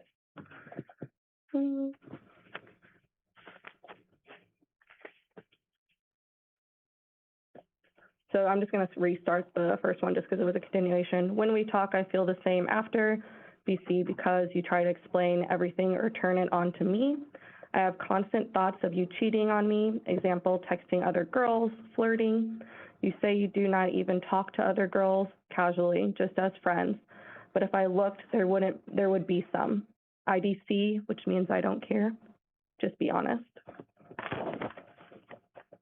Thank you. And just for clarity, I believe I already asked you, on to Exhibit 295, that was written back in April, correct? Yes. Thank you. Exhibit 297, is that a photo from the night they went out, beginning on August 6th into the morning of August 7th? Yes. As you can see at the top, it says Sunday, 0007 hours. And does that mean 12:07 a.m. or just past midnight? Yes, on Sunday morning. Exhibit 298, is this another photograph you found on Saria's phone? Yes, and that's 00:55 at the top you can see, and that's like 55 minutes past midnight. Thank you. Exhibit 299, are these also photos taken that night, maybe of her and Marie? Yeah, so these are a little bit earlier. As you can see, the date is Saturday instead of Sunday, and the time is 23:16, which is 11:16 p.m. Exhibit 300. Before I ask you what these say or to get into them, where did you find this? So this photo was in deleted photos, so like when you have photos on your phone in different albums, these were found in the deleted album in the phone. So on iPhones, does iPhone give you an opportunity to go back and undelete photos? Yeah, so when you go to the deleted folder and then you click on a picture, it usually says like delete forever, or recover, which means it puts it back into your normal library. And did you find multiple photos similar to this? I did. And can you please read this conversation for the jury? Yes. So at the top, it says Instagram user. And do you know what that means? Why would it say Instagram user rather than someone's name? Yeah, so the person might not have their account anymore, and so it doesn't have their name, and so it just has its Instagram user instead of their actual, usually in Instagram you have like your actual name, like your username at the top of it. So this person might have deleted their account. As you can see, there's no profile picture or anything like that either. Thank you. And if you go ahead and read that for the jurors. Okay, the beginning, which is kind of cut off, just says, "'Cause I hate insults, TBH," which is to be honest. And then the next one is, "What's your snap? And I'll believe you. Forget it. Oh darn, whatever will I do?" with 3 like crying emojis, which are just like faces with the tears coming down. "You being so sus, bro, and rude. I'm the sus one. Okay, like I said, drop the snap if you're legit, or even just a picture of you." And I presume Snap, he's referring to Snapchat, which is just another app where people send photos or messages to each other or videos. "Okay then, 1 sec. Well, about the Snap, my parents don't let me use that for now because they keep saying it's a distraction to my studies," with a kind of frowny face emoji. And then there's a photo, not an actual photo, just the photo was sent, and then you can open it once you click that button, and then here. Does it disappear after? It actually depends on your settings, whether it disappears, but sometimes you can replay it, but it looks like on this one, you can see it's a little bit less colored than the white, and so I'm not sure if they could replay it or not afterwards. Thank you. Exhibit 301. Where did you find this photo and then the photos following? Also in the same deleted folder on Saria's phone. And do you recognize the individual in multiple of those photographs, either on this exhibit or in later exhibits? Yes, I do. And who is that? Zarrius Hildabrand. Thank you. Looking at this exhibit and then the following exhibits, do you recognize what platform this is on? Yes, it looks like Snapchat. And the jurors have heard a lot about Snapchat. Could you explain what Snapchat is one more time and how messages are saved or not saved? Okay, so like I kind of mentioned, Snapchat's another app like Instagram or Facebook. A lot of times people can just send photos and then they disappear right away, or it looks like you can send, or not it looks like, but you can send photos and you can see you can save it. So you kind of just click the photo afterwards and then it decides to save it rather than just disappear. You can also send videos, you can send messages, you can decide if you want things to stay for 24 hours, 12 hours. It's definitely come like a long way, and I'm sure there's more updates nowadays that you can do different things on it. So originally for the platform, if you sent or received messages, did they disappear unless you actively chose to save them or changed your settings? Yes, unless you had it that way, it stays for like 24 hours or something like that, but it still would then disappear after the 24 hours unless you saved it. And here in Exhibit 301, I'm going to zoom in just a bit to make it easier to see. Does it actually show who saved things in the Snapchat? Yeah, so you can see the Cheyenne saved a snap in chat. And so it tells you the Cheyenne with the heart is her username. Does that also say that same thing at the bottom? Yes. It says Cheyenne saved a snap in chat. Thank you. Exhibit 302, at this point, are you scrolling or like continuously to read the same conversation in Snapchat? So these are screenshots. It's not like I'm looking at the Snapchat. These are screenshots that were on Saria's phone, so I'm not scrolling up, but scrolling side to side to look at the photos. So I can't like go up and see what's there up there or down below. I just have to see what was provided on the phone in the screenshots. Thank you, and thank you for that clarification. With your knowledge of Snapchat, does this appear to be the continuation of the same thread or contact? Objection. Go ahead and answer. So you can see it's the same username, Cheyenne with a heart. And you can see that there's like timestamps on the side too. So I'm not sure the date, but it is with the same username that he was talking to before by the like picture and all that at the top. Thank you. And zooming in on Exhibit 302, are you able to see who saved that portion of the conversation? So it says you saved a snap in chat, so that's the user whose phone it's on. That's why they're saying you instead of the actual person, Cheyenne, like they said before. Thank you. And just for clarity, do you recognize that person in the bottom photo under me, which appears that that person would have sent it? Yes, And who is that? Zarrius Hildabrand. Thank you. In Exhibit 303, does this appear to be with that blue lighting above the previous exhibit where we saw that that was saved by the owner of the account? Yeah, so the last one you could see there's like a red light and then there was blue lighting. This is like the message possibly above that with the blue lighting. Thank you. Exhibit 304, are you able to read that to the jurors, please? And I'm going to zoom in again just for clarity as it's a little hard to see on the screen. So under me is where I'll start. It should be illegal being that fine. And then Cheyenne with a heart replies, well, with a crying emoji and like a laughing crying emoji.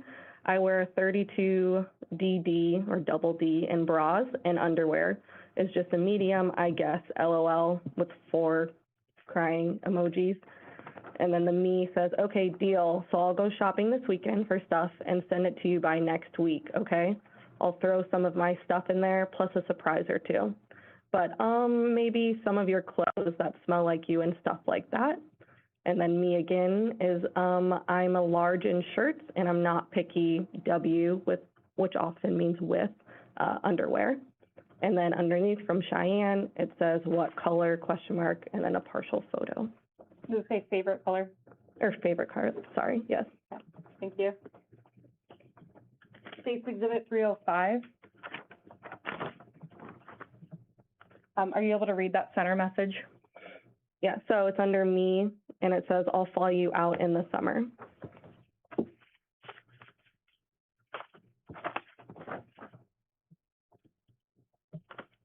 Exhibit 306. Are you able to read that center message? The literally obsessed? Yeah. Okay, yeah. And that's under me.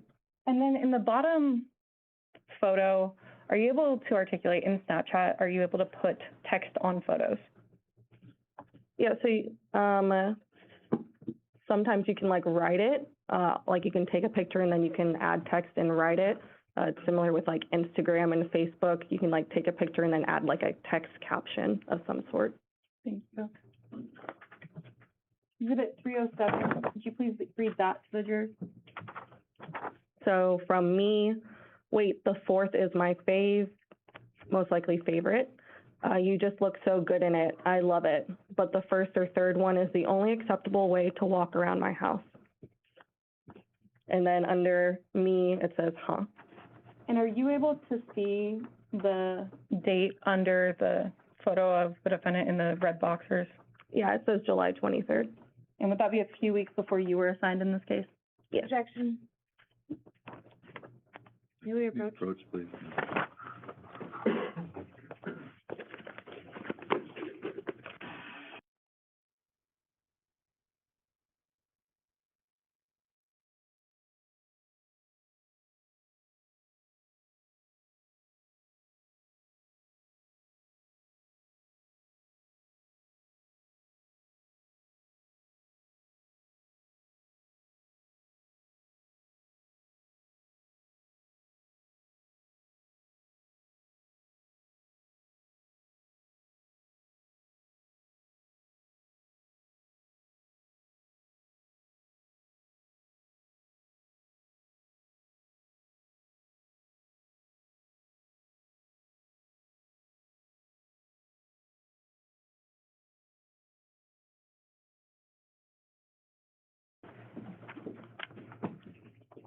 Detective Paternos, the July 23rd doesn't have a year next to it, is that correct? Correct. However, directly under the what does that say? Today, you took 6 screenshots of chat. So would that likely be, with your understanding of Snapchat, that Snapchat was alerting that when these screenshots were taken, it was that day? Objection. Overruled. So you can go ahead and answer that. Yes. Up on the screen is Exhibit 308.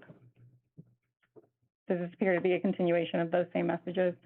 Yes, it's in the same dialogue with the person with the Cheyenne, the heart, and the same profile picture. Do you recognize the person in the top photo? Yes, that's Zarrius Hildabrand. Thank you. Exhibit 309. Does it just show who saved the photos on that one?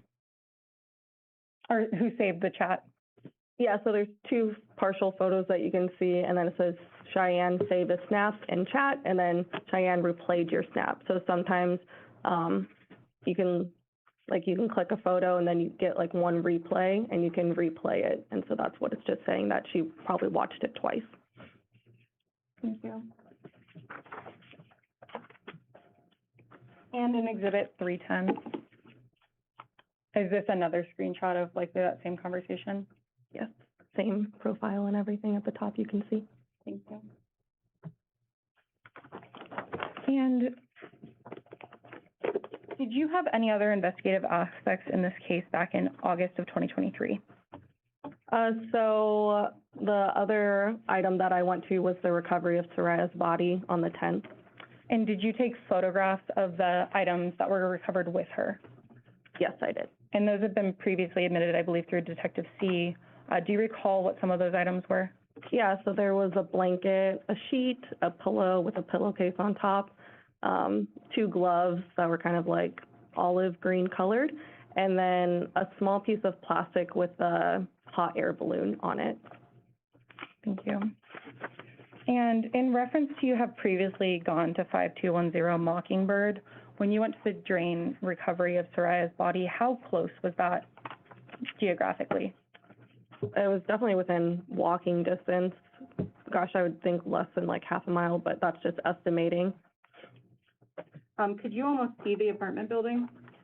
Yeah, like you could, it was pretty much like the apartment building in the parking lot, and then there was like a road, and then the park started, and the drain was 50 feet or so within the park on the side to the left. Thank you. And Your Honor, if I may approach with Exhibit 321 through I apologize, I'll just go in order. 312, 313, 340, 318, 319, 342, 341, 317, 320, 316, and then 321 through 344. And if I may approach the witness, thank you, Your Honor.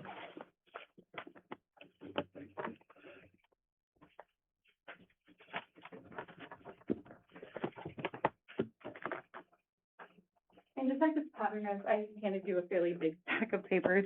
Do you recognize those exhibits broken up in paper form and then the photographs also included? Yeah, just give me a second to review them all. Thank you.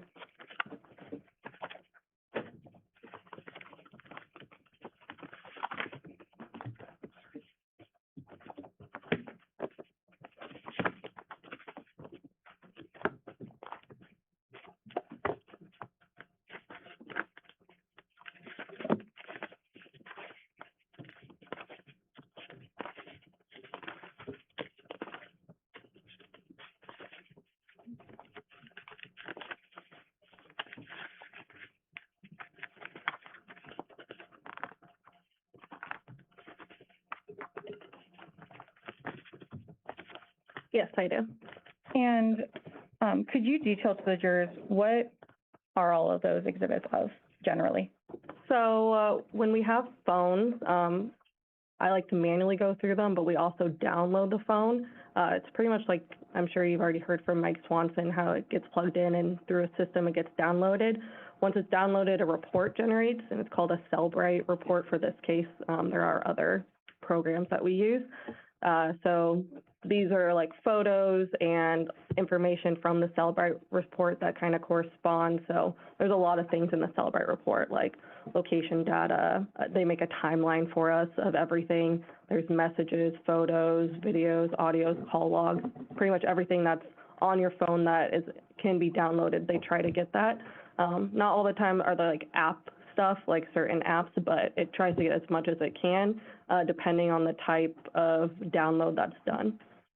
And in this case, did you review the downloads for both Saria's cell phone as well as the defendant, Zarrius Hildabrand? Yes. And Investigator Swanson or Technician Swanson previously authenticated States Exhibits 311 and 315. Have you, and those aren't in front of you, those would be the entirety of the cell dumps. Have you reviewed those cell dumps? Yes. And are these exhibits in front of you copies or portions of those cell dumps?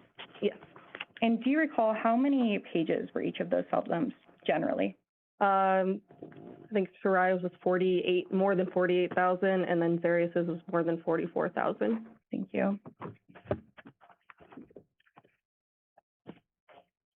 So if you could please go to Exhibit 316.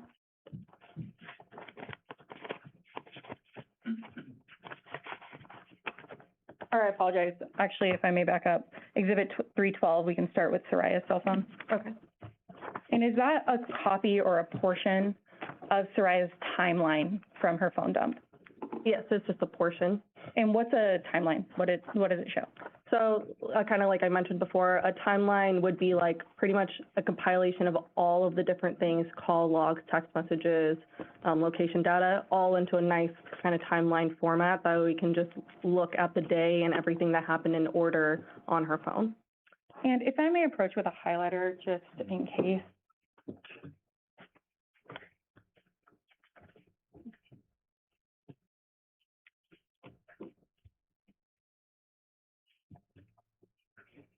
And is Exhibit 312 multiple pages?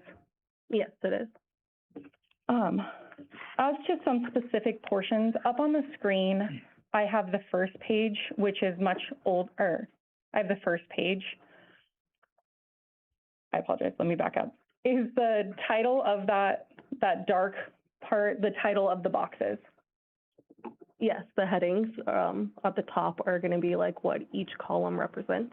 Thank you. And has that been pasted onto this slide in particular, but it's not directly above? Beginning at box 261913. Yes, so like at the beginning of the exhibit, it has all of those. She just kind of kept those like headings for the rest of them that you could understand what each of those columns mean. So you can see what's actually in the boxes? Yes. So if you could please go to that box number. I'm sorry, which box number? 261913, and I can provide the page to Your Honor. It's 44163. Thank you. Detective Paternos, if you could highlight some of those boxes in reference between 261913 through 261916, just to make them easier to find later if the jury needs to. Yes, I highlighted them. What do those boxes show? So those show images being created. So you can see the type is images. And then it also gives a timestamp, and these Cellbrite reports are put into AK standard time. If you could see, there's UTC -8. So if it has that UTC -8, that means that that time is in AK standard time. If it doesn't have the UTC -8, then it's just UTC time, which is just a central time. So you can see that there's images that were created on 8/6/2023. The first ones begin at 021813 hours in the morning, and then it gives a description. So it has like the JPEG number that was assigned to that phone or that photo. And so it says 7073.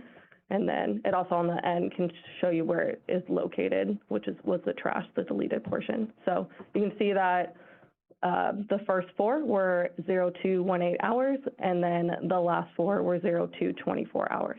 And is that different box numbers on the next page beginning at 261924? For those bottom four images? Oh, yes. And could you highlight those on the exhibit, please? Yes. Thank you.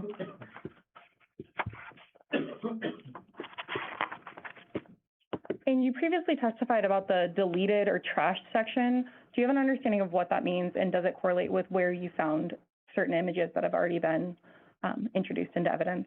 Yeah, so if you think of it like a linear way, everything kind of has like a place that it's put into. So it's either like in just the photo library, or it's in the trash, or if it's like deleted from the phone, it may not even have it on the phone because it's just that linear line is just completely gone.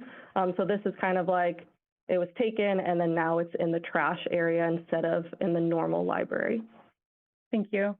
And just for clarity, I believe we're going to go through a few more photos, but the first batch of photos was created or put on that phone at 2:18 a.m., is that correct? Yes. And then the second batch of photos was put on the phone at 2:24 a.m.? Yes. And then on the next slide, I believe it's further down on that same page we just talked about, beginning at box 261934. Yes. Would it be helpful to have a pointer to, Is that what this is? I'm having a hard time following. I apologize, yes, You- please use the pointer. The bottom button, lowest on the, there you go. Okay. Yeah. So if you could back up just a little bit and explain the trash stuff maybe again. Okay, so like we kind of explained, these are the headers for everything. This is the number that she's referring to when she's saying like the 261934 that I'm highlighting for you guys, and then the type, so they're images, they're not videos or anything like that. And then these are the timestamps, and so she's referring to, I think she went to a slide early, but before these were the 0218, and now we're at the 0224, and then these are the descriptions. So the numbers that are assigned to those JPEGs, and then right here is the trash portion that I was kind of explaining. And that's where you found, well, did you later actually go in and find these photo names of the IMG 7081 in particular, as an example? Yeah, so these are connected on the Cellbrite. So when you open the Cellbrite report, we also get it in a PDF and in Excel. So when I open the Excel, because it's kind of easier, you can click on those and then it pops up the photo that corresponds to that. And did you do that in this case? Yes. And up on the screen, I have exhibit 321. Is that an example of what you did of going to image 7071? Yes, so if you click, it's a hyperlink. So if you click the hyperlink for the 7071, and then this photo pops up. And are you able to read to the jurors what this says? Is this different from what you had found maybe in the trash folder, or had you seen it, but it wasn't admitted as an exhibit? It wasn't a photo that I took off of Saria's manual search. So these are photos directly from Saria's phone? Yes, from the Cellbrite download. Thank you. Could you please read to the jurors what that conversation says that Saria took a photo of at 2:18 a.m. and 13 seconds? So it says the Instagram user at the top and with no profile picture. The first conversation looks like an ooh. I'm not sure how that's pronounced, but it's just O-U-U-U. And then there's an emoji with kind of like a sad face. And it says, your turn, show me what you got. And then there was a photo sent. Why being stupid RN, which means right now. If you're not gonna play fair, forget it, okay? You think I'm stupid or something, bruh? And then it says, huh? And then it says YH, which I'm not sure what that means. And then it says how with a question mark. And underneath you can see it's kind of cut off, but it says we promise to play fair, and that's. Thank you. In exhibit 322, image number 7072.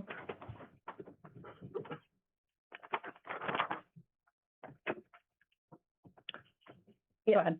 Would you like me to keep reading? Yes, please. Okay. So same Instagram user with the no profile picture at the top. So it says no screenshots.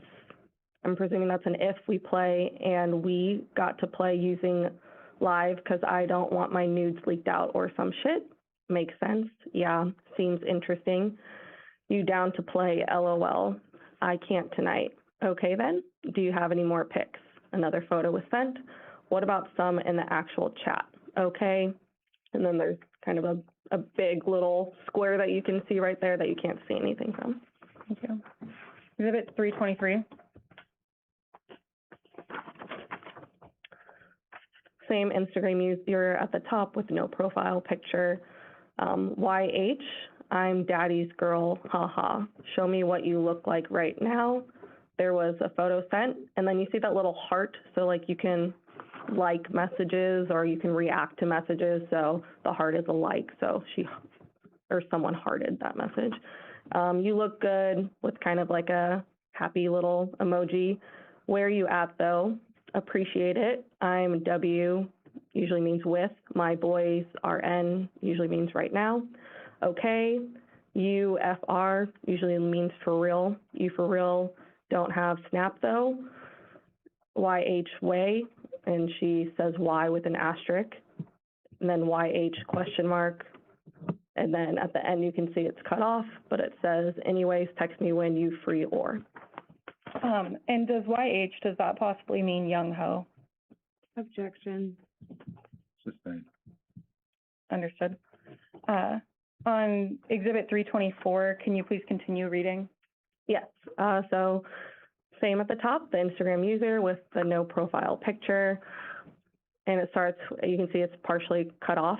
Cause I hate insults, TBH, which usually means to be honest. What's your Snap and I'll believe you. Forget it. Oh darn, what will I ever do? With 3 laughing or crying emojis. You being so sus, bro, and rude. I'm the sus one. Okay, like I dropped the Snap if you're legit, or even just a picture of you. Okay then, 1 sec. Well, about the Snap, my parents don't let me use that for now because they keep saying it's a distraction to my studies with a frown face. And then a photo was sent, and then here. Thank you. Exhibit 325, does this appear to be on Snapchat now? Yes. And we've gone through, I believe, most of these earlier. Are they similar, if not the same, as the photos you took on Saraya's phone? It is similar. You can see at the top, it says, like I said, I'm a surprise you in the summer, bow and all. Understood. 326, another Snap. Yes. 327, I believe we already saw. And in the top left, is that the image names of these photos? Yes, so those are the corresponding descriptions that you click on the hyperlink to bring up. Yeah. 328, 329, 330, 331. And is this a different photograph than what you previously read?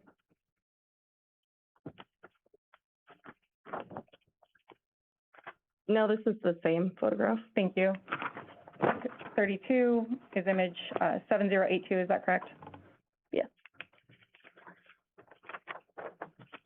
333, 334. And then finally, if we could jump ahead in the timeline, beginning in box 262012, which I believe is at the bottom, or goes through the bottom of page 44167. Could you please highlight those bottom boxes beginning at 262012 through 262024? Yes.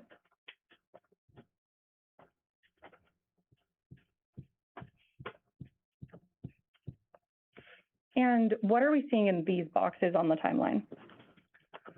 So in these boxes, so as you can see, she still kept those timeline headers. And for clarity, that's not directly above this on the exhibit, correct? Correct. You would have to go to the first page and then correlate it to the boxes? Correct. Thank you. So these are the numbers that she just referred to that I highlight, and then the type images, the timestamp. So now we're at 8/6/2023 at 11:30 hours. They're pretty much the same, and that's Alaska Standard Time. And then these are the descriptions. So when she was showing the photos earlier, you saw that they had these JPEG numbers attached to them and then deleted in the trash. And you can see also on the timestamps, they say deleted. So based on this, those photos with those exhibit names, or those description names that we just went through were deleted at 11:30 a.m. on August 6th? Yes, and I forgot to kind of mention, do you see where it says deleted? The ones prior said created, so it's just telling you what was happening, so created versus deleted. Thank you. Up on the screen, I have a different box number 261973.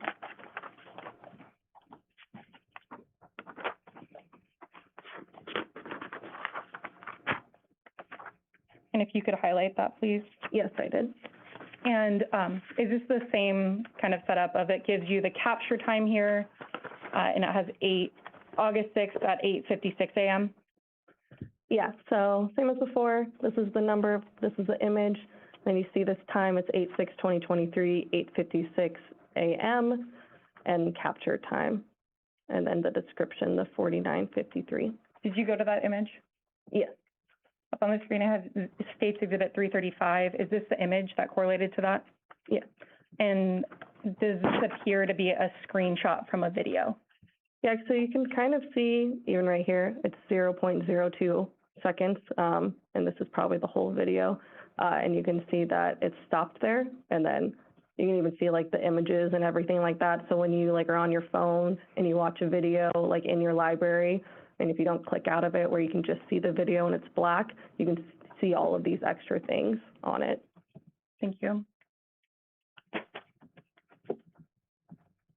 And to be clear, that was in Saria's timeline on Saria's phone. Correct. Thank you. Do you have Exhibit 319 in front of you, the searched items on Saria's phone?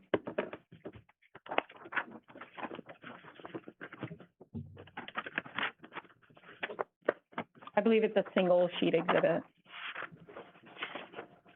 I have a 3-page, 319. 314, my apologies. There's a typo on my slide. Yes, I have that. And is that the first page of the search items on Saria Hildabrand's phone? Yes. In box numbers 1 through 4, if you could highlight those, what was Saria's last search on this phone? So this is the numbers, 1, 2, 3, and 4, and then these are the times. So 8/6/2023, 12:43 p.m. Alaska Standard Time.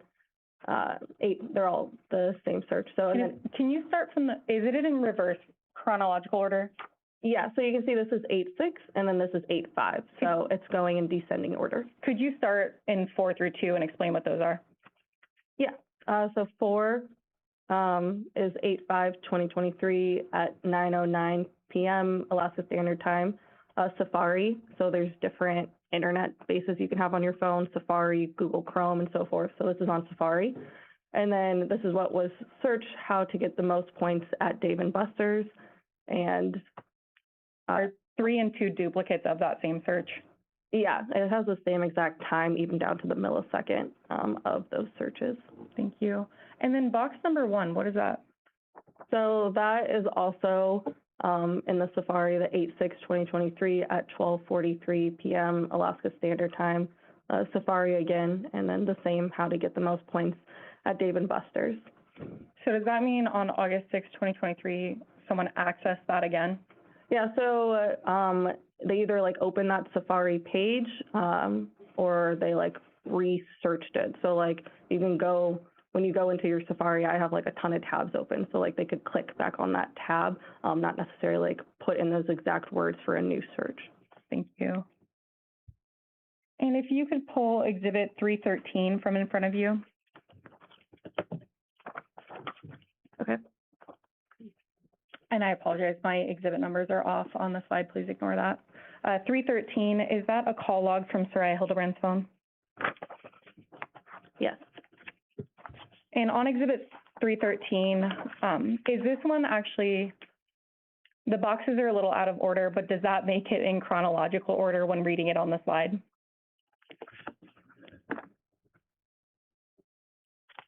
Yes.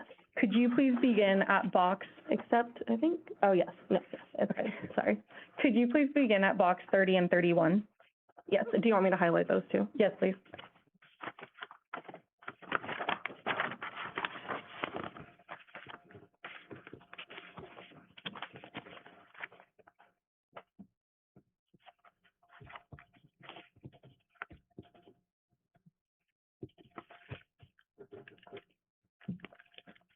And in 30 and 31, what are those?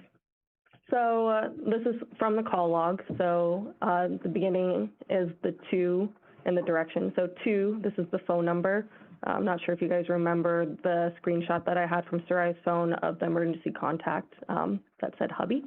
So this is the contact, and then the direction. So outgoing versus incoming. So incoming is someone's calling you and you're answering. Outgoing is you're calling someone, they're answering.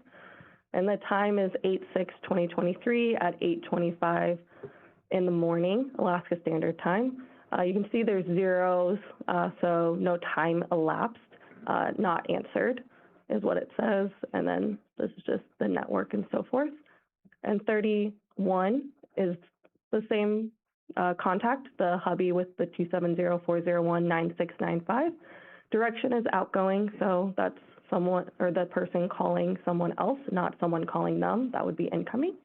And the time is 8/6/2023, 8:25:04. So this one should probably be up here because of the 04 versus the 32. And then the 0 time elapsed, not answered, network. Thank you. And do you recognize the phone number under the contact hubby? Yes, And whose phone number do you know that to be? Zarrius's. So to confirm, does that mean that Saria's phone at 8:25 on August 6th in the morning called Zarrius's phone twice? Yes, that's what the outgoing would be. Thank you. And box number 29, what is that? So that is same exact contact with the hubby and the same exact phone number. The direction is outgoing again, so the person on this phone is calling someone else.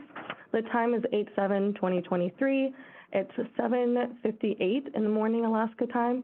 You can see this is not all zeros. There's like a 7, so there's 7 seconds that have elapsed, and it says answered. So the previous one said not answered, which is why there's zeros. So this one says answered, and then network name and so forth. So on August 7th at 7:58 a.m., Saria's phone called the defendant's phone and it was answered? Correct. Thank you. Box 22 and 23?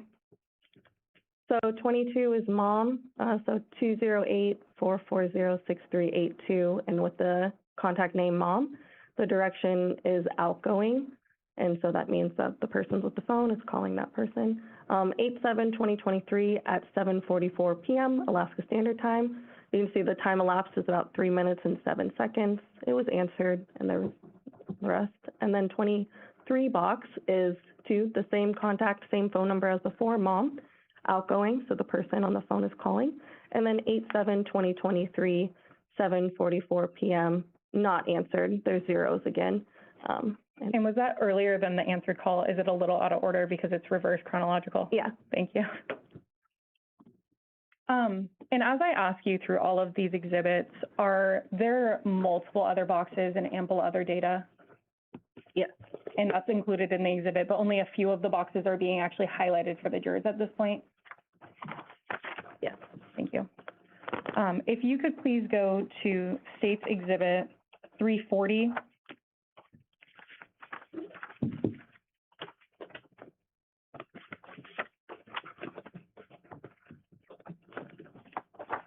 Yes. And what is that? It's the activity sensor data for the phone self-write download. From Saria Hildabrand's phone? Yes. Thank you. And does this one also go in reverse chronological order? So does one start at, and I'll keep it on the slide, does one start as the most recent and then it actually goes reverse?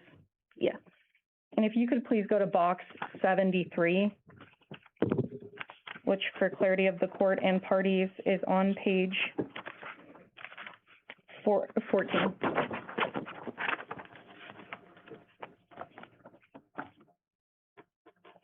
Did you want me to highlight those? Yes, please.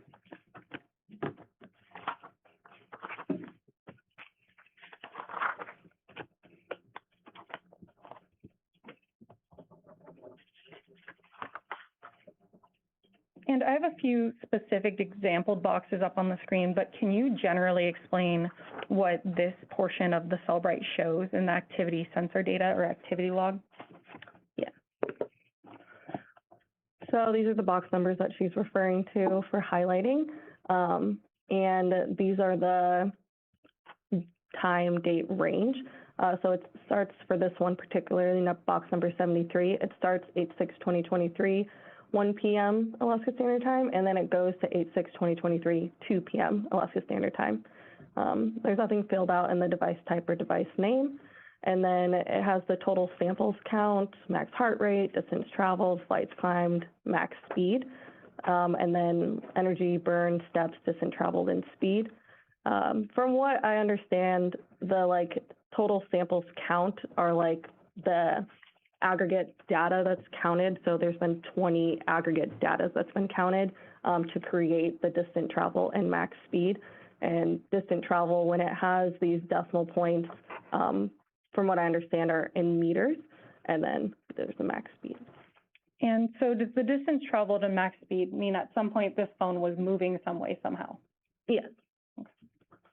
And does Saria's phone activity log detail multiple different times? Do they go in hour portions? Yes, those hour increments, 1 to 2, 12 to 1. Thank you. Does her phone continue to move after the morning of August 6, 2023? Yes. Okay. So through the entirety of Saria's phone dump, was there ample in the 48,000 pages, different data points or boxes that could be read? Yes. And do you have portions in front of you there that we just went through? Yes. Thank you. Did you also go through the defendant's phone? Yes. Looking at I apologize, Exhibit 316, is that a portion of the defendant's timeline?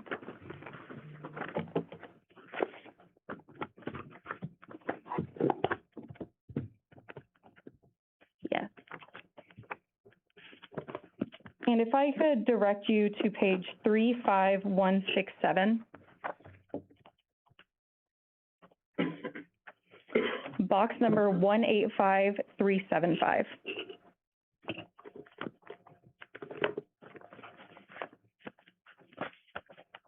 Yes.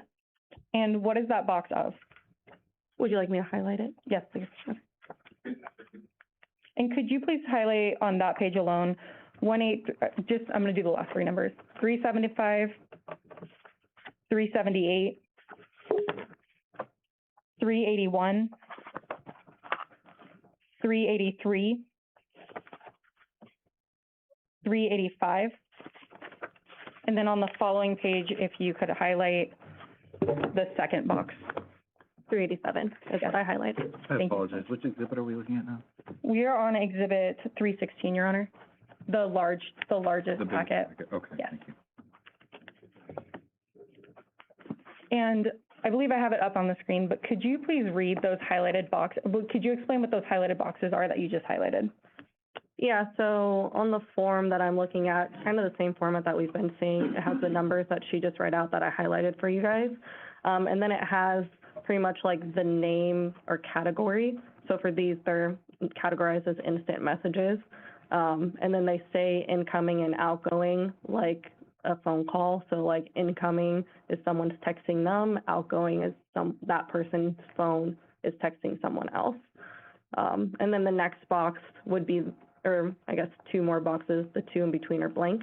The next one after that, it's going to be the timestamp. So for the very first one, the 375 that she has me reading to you guys corresponds to the 4:38:07 p.m. text message, and that's Alaska Standard Time. And the from is from the contact name is Dad, and the phone number is 270-272-2411. And then the contact name is Zarrius Hildabrand with the phone number 270-471-9695. And then the last box is kind of like the content. And so the content, same as what she has up there for you. Hope you had fun last night. And what we're seeing on the screen, is that different than how it looks in the Cellbrite report? Yes. But does it correlate to what you're seeing in those specific boxes? Yeah, so the hope you had fun last night corresponds to the 375 box on the Cellbrite report. Is the left column the incoming data from the contact labeled Dad?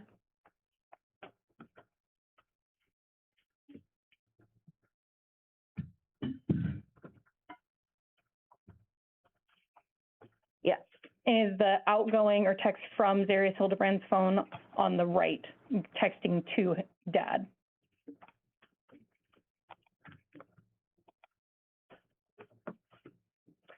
And can you please read that conversation?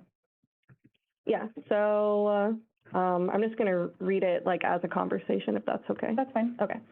So the first one is from Dad. Hope you had fun last night. And then the next one is from Zarrius's phone. I did maybe a little too much fun, and that's at 4:39 p.m. And then at 4:40 p.m., Dad responds, well, that's okay, as long as no one got hurt or went to jail. And then at 4:40 p.m., Zarrius responds, neither of those happened. And then at 4:40 p.m., Zarrius said, I ended up getting the small batch 4 roses. And then his dad responds at 4:41 p.m., sweet, that's a good one. And after the small batch 4 roses text, does the defendant send a photograph?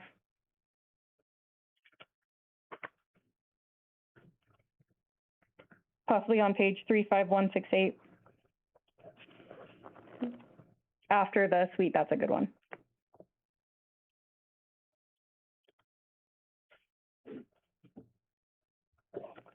Don't see, In box number 185397. oh, way down there. Okay. Yes, thank you. No, sorry, I was looking right above. Yes, instant message. And then it says, so at 5:11 p.m. from Zarrius to Dad, it has kind of like the hyperlinks I told you about. It's actually in the column here. And it actually even has like a little thumbnail of the image that he sent to. And just above that on that page, does it show image number 8116 being created? Possibly in box 185391. Yeah, so sorry, there's multiple that had 8116. So, actually in 185391, 185392, 185393, and 185394 all include like image 8116. 2 of them are listed as videos and 2 of them are listed as images. And do iPhones do live photos? Yes. And could that be listed as a video in your training and experience? Yes. And what is a live photo? So a live photo, pretty much like I take a picture and it like captures like multiple seconds. And so then if you press down on the photo, it actually is kind of like a little mini movie of the actual snapshot photo that you created. Thank you. Did you go to that image 8119? Yes. And is this that image? And it states exhibit 344? Yes. Thank you. Moving forward, beginning at box 185482, does the timeline also include search history, web history, or access data? Yes, it tries to include like everything that I mentioned before, text messages, call logs, so forth. And up on the screen, beginning of that box highlighted to you, did you see a lot of web data apparent to the defendant's phone? Yes. And up on the screen, I can zoom in a bit. It's pretty small. Beginning at that first box, what's the date and time that we're seeing? So it's kind of cut off, but you can see these are the numbers that she's referring to again. And then searched items, and this first one, it's 8/7/2023, 12:20 a.m. And then just scrolling over, what were some of the searches or websites that we see here? So you can see Patagonia and Safari, that's the internet provider that he used. Patagonia, Google search, Patagonia, and then you can see later on 8/7/2023, 12:20 a.m. Also another shop all outdoor clothing by Patagonia, a men's technical fleece at the 12:20 time still. And is the entirety of this page many outdoor searches for outdoor clothing, it appears? Yes. Thank you. Did you review multiple items of search history during the days after August 6, 2023 by the defendant? Yes. Up on the screen here, beginning at box 185529, and if you could find that and highlight it, please.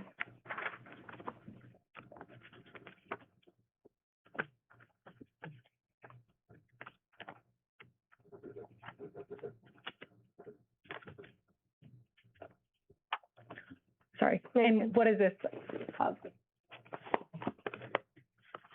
So similar as before, the numbers corresponding that she's telling me to highlight for you guys. And then it's just giving the date and time, so the 8/7/2023 to 20 a.m. Patagonia. There's another Patagonia. Looks like he started to look at TikTok at 2:24 a.m. on that 8/7/2023 Alaska time. And then we have TikTok, and then Instagram is the source. So sometimes Instagram and Facebook, you can see other videos from other platforms on them. So I can be on Instagram, but I can watch TikTok videos. Or I can be on Facebook and watch TikTok videos.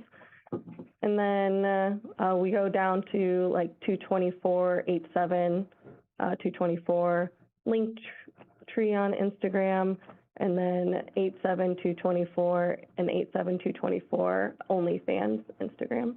And here, do we see that it's labeled as cookies in the second column? Yes. However, does the time and date stamp have creation time and then actually show when these sites are being accessed? Correct. And for clarity, are you aware of what a link tree is when it's on social medias? I'm not aware of the link tree, but I'm aware of the OnlyFans. And what is OnlyFans? It's kind of like it's another platform. The videos range from any kind of niche, but it's predominantly known for adult content. Adult content, meaning pornography or pornography-like material? Yes. Thank you. Beginning on box 186262, which I believe begins at the few pages ahead.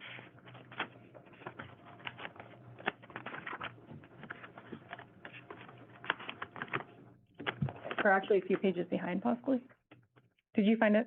Yeah. Okay, can you highlight the box, please? Yeah. And here, are we seeing more online shopping? Yes. Are we seeing that same level of seeing cookies in the second column, but showing that it's being accessed and then being searched directly after that? Yes, correct. So she's talking about the cookies right here, and then you can see it says access under the timeline right here. Thank you. And then beginning on box 186543. And I apologize, I think this one's a little out of order.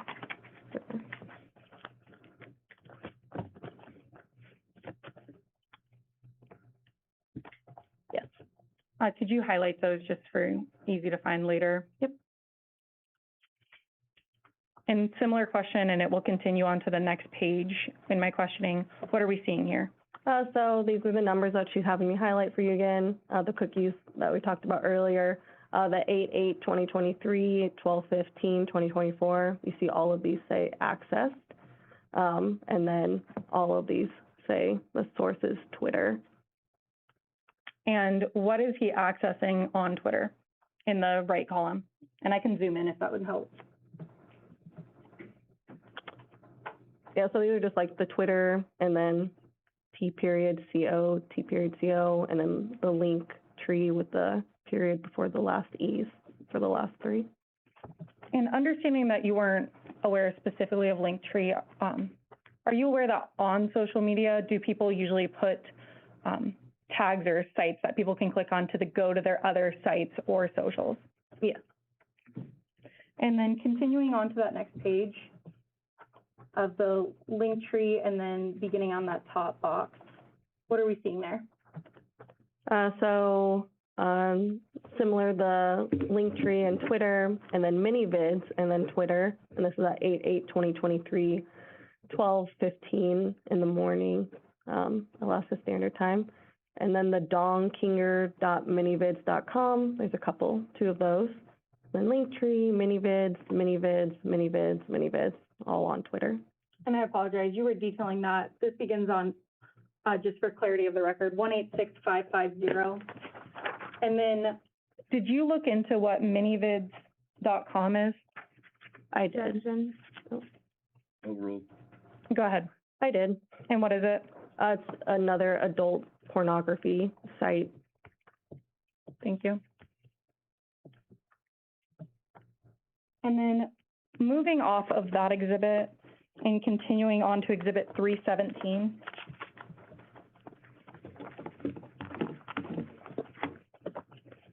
What is that exhibit a copy of? These are the call logs.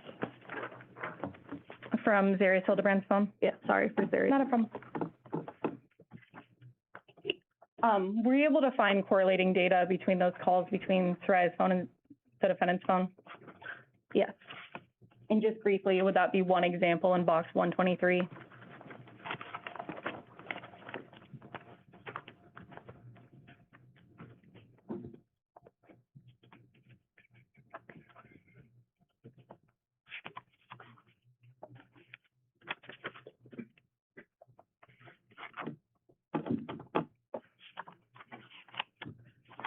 Yeah, so 120 and 129 also. Yes, I apologize. I only put one up on the screen. Does it show those same ones that we talked about previously? Yeah, so this is the 123 is the number, and then from Saria, and then Saria's phone number, the 208-320-1786. You can say it's saying incoming, so now we're in Zarrius's phone. So this is incoming to Zarrius, meaning the call is coming from Saria's phone to Zarrius's. And the time is 8/7/2023, 7:58 hours in the morning, Alaska time. You can see the zero, so zero time elapsed, and then it was missed. And does this call log in Exhibit 317 show all the calls included in the exhibit that Zarrius Hildabrand's phone was making? No. From the portion where it begins? It shows the portion from where it begins, but not like further down. Okay. Yeah.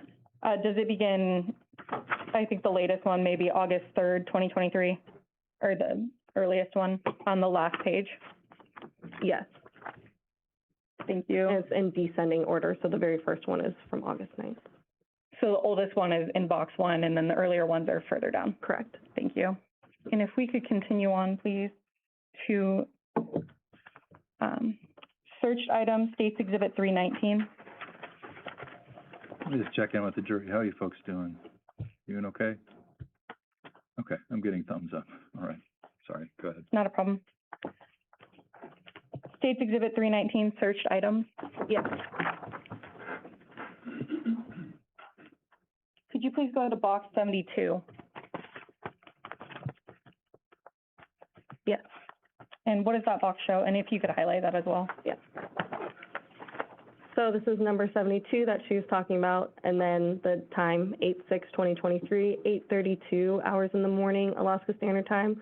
Safari, that's the browser that he's using, and then this is the search, so Alaska Bush Company. And what is the Alaska Bush Company? It's a local adult entertainment. There's strippers and other types of entertainment within the facility. Thank you.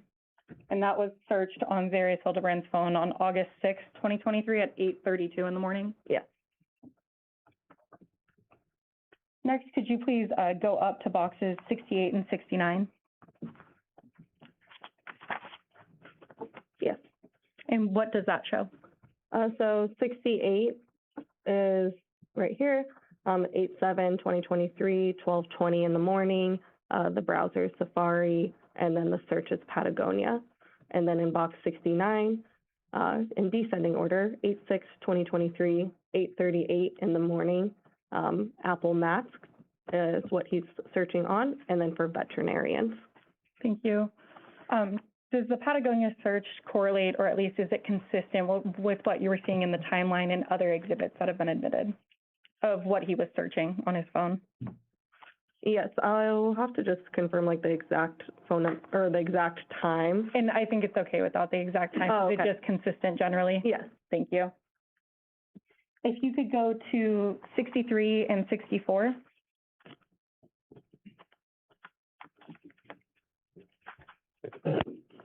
And in this, what are we seeing?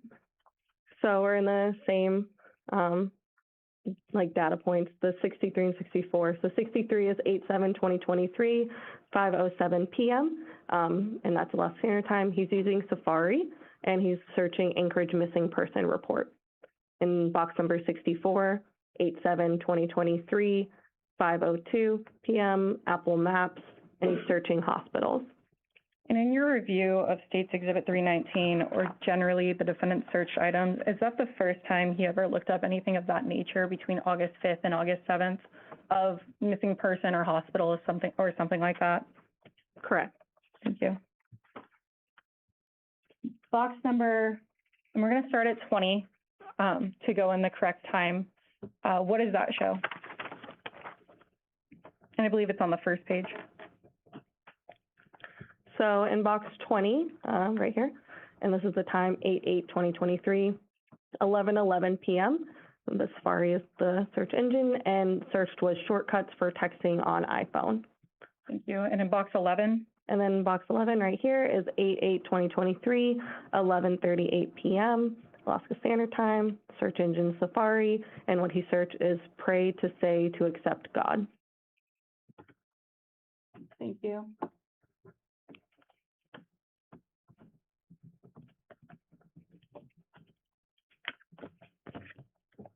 And moving on to State's Exhibit 320, is that the activity log from the defendant's phone?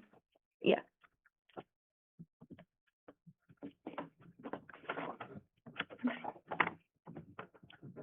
It's the activity sensor data. Activity sensor data, I apologize. Does it log the activity on the phone? Yeah, like how we talked about in Saria's phone, the like movement of the phone. Thank you. And for clarity, does that exhibit begin on page 5? In the bottom right corner? Yes.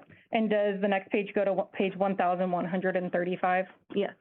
Does the first page show the headings of the columns, though? Yes. Thank you. If I could direct you to box number 8316.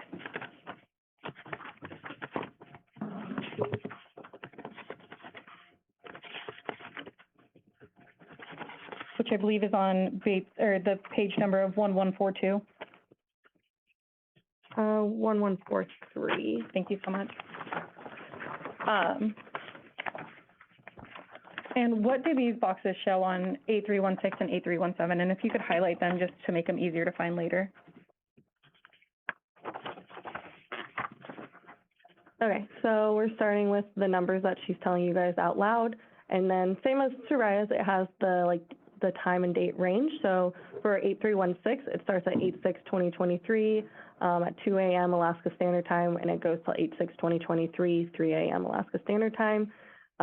Total samples count 4, and then distance travel is 56.26.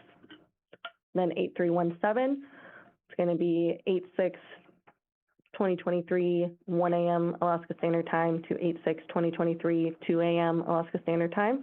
The total sample count's 2, and the distance travel is 134.7. Thank you. And is box 8315, is that the next box after the 2 we just looked at being 8316?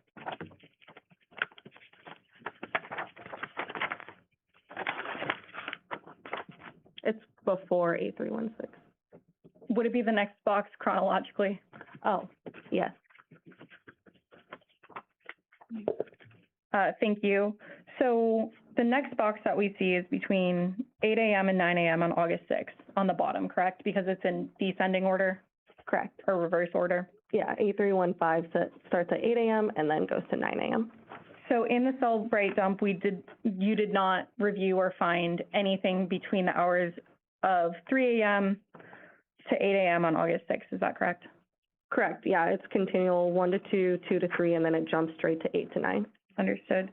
And if someone doesn't have their phone or isn't touching their phone, would this still record things if the phone's not moving? Right, so these are supposed to be recordings of the phone, like activity, like your Apple Watches or something like that. So when the phone is in like your pocket or something and you're moving, that's what this distant travel is supposed to be recording. So ideally, if your phone is just sitting flat on a surface and not like moving at all, like going up and down or side to side, it shouldn't be recording any of that distance traveled. Understood. And you said based on your training experience and understanding the distance traveled, what metric or measurement would that be in? Right, so when it has this decimal point here, it's supposed to be in meters. Thank you.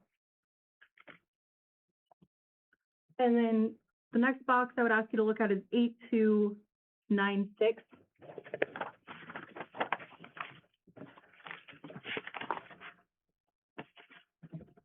And we'll actually start at the bottom in box 8300.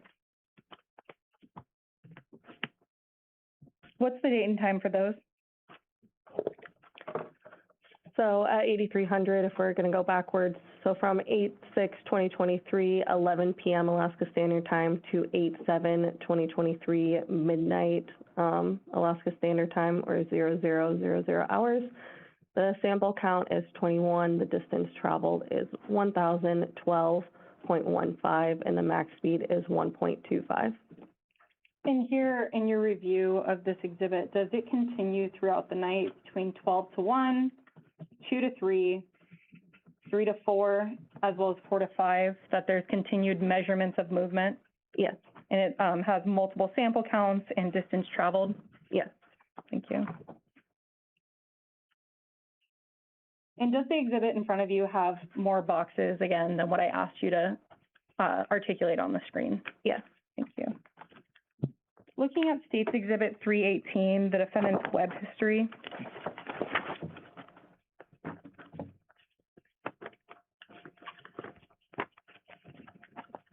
Yes.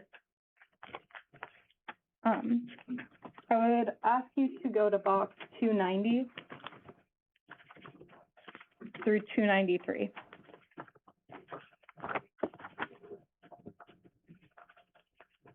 Yes. And again, is this in reverse chronological order? Yeah, so it starts at the highest, so it's descending. And up on the screen, we can see some of the websites visited. Throughout your review of the Cellbrite and this exhibit, were there multiple searches for gun stores or guns in general on the defendant's phone? Yes. And on these specific boxes, what date and time was that? So these are the numbers that she's talking about again, the 290 through 293. And then it goes into the website. So you can see all three of these are a version of 6hour.com, just like going into different things like optics or the general website, which is the first thing. So that makes sense that the general website would be first. And then it starts 8/5/2023, 3:53 p.m. Alaska Standard Time, and then descends to 3:52 Alaska Standard Time p.m., 3:52 p.m. And you can see on this side, it kind of goes into a little bit more. So micro red dot sights on guns. There's things that can enhance the vision of the gun. And that's what a sight is. A red dot helps with aiming. It's pretty much like this laser, so you can put it on a target. Thank you. Beginning at box 283, that's in reverse order, and I'll ask you to look through 281, and if you could highlight those, please.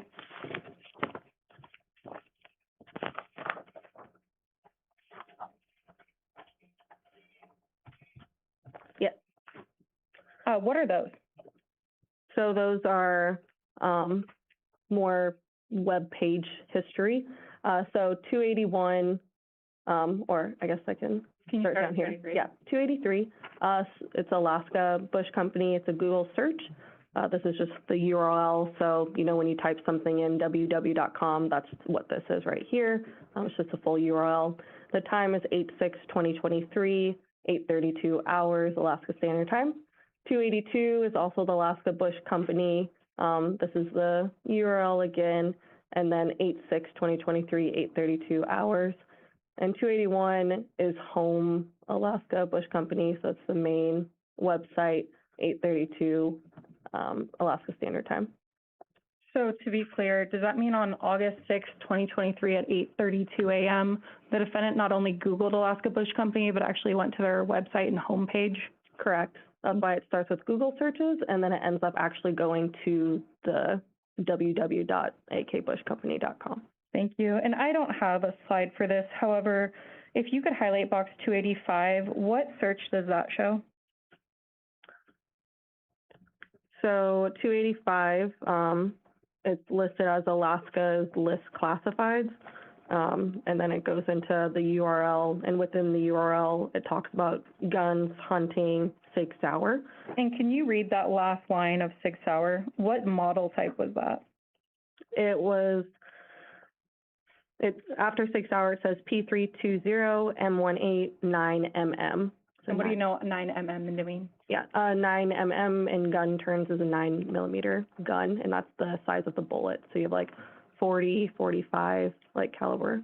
Thank you. And what was the date and time of that search?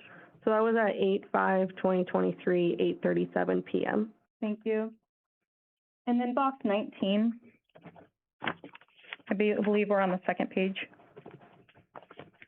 Is that same search that we talked about of a search for shortcuts for texting on iPhone? Yes, correct. And what was the date and time of that?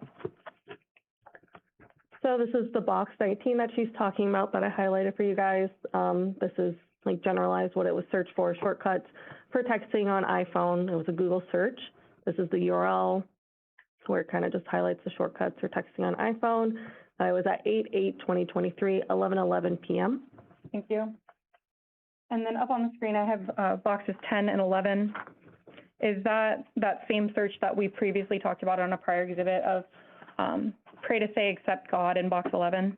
Yes. And was that on 8/8 at 11:38 p.m.? Yes. What was the next search we see in box 10?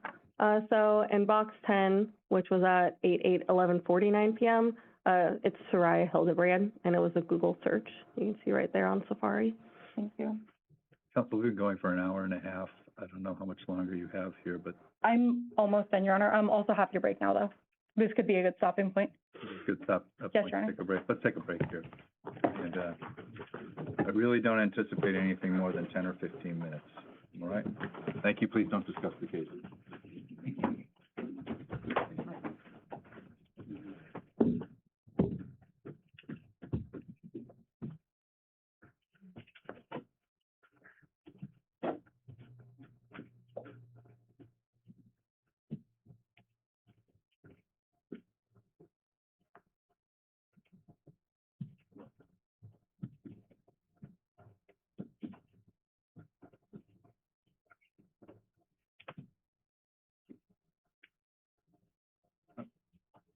Thank you. It's about noon, 12:15.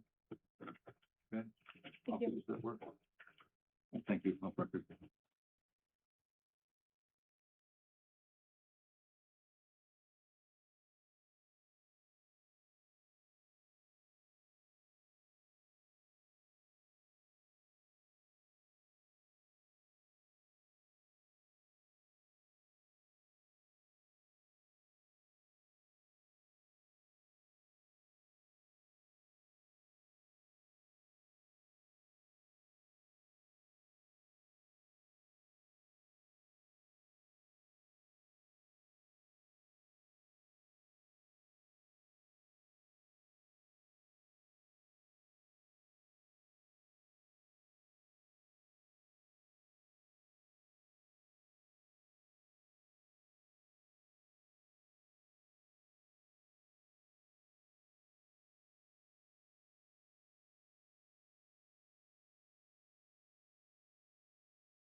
Remind me, which exhibit were we on?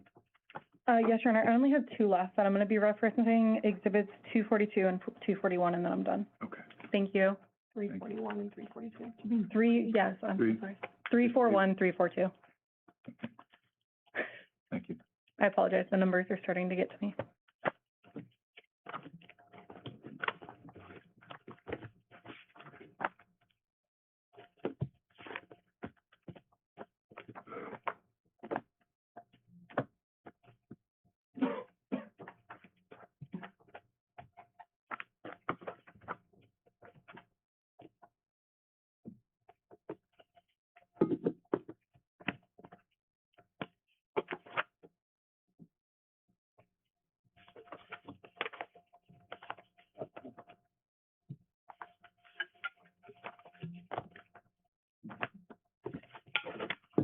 Please rise for the jury.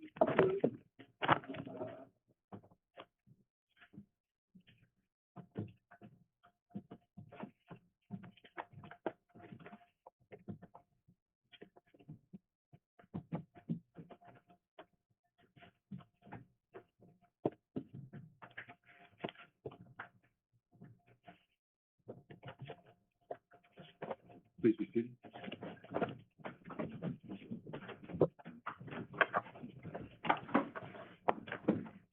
Thank you, Your Honor. And Madam Clerk, if we could turn the lights back down, I only have a few more slides. Detective Paternos, if you could please go to State's Exhibit 342. Yes.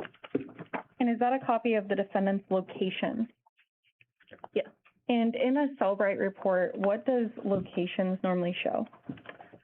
So locations, show like a specific, let's say you stay at an area for a really long time, it might accumulate that point of data. It also shows, the search locations too. Thank you. So looking at box 22 and 23.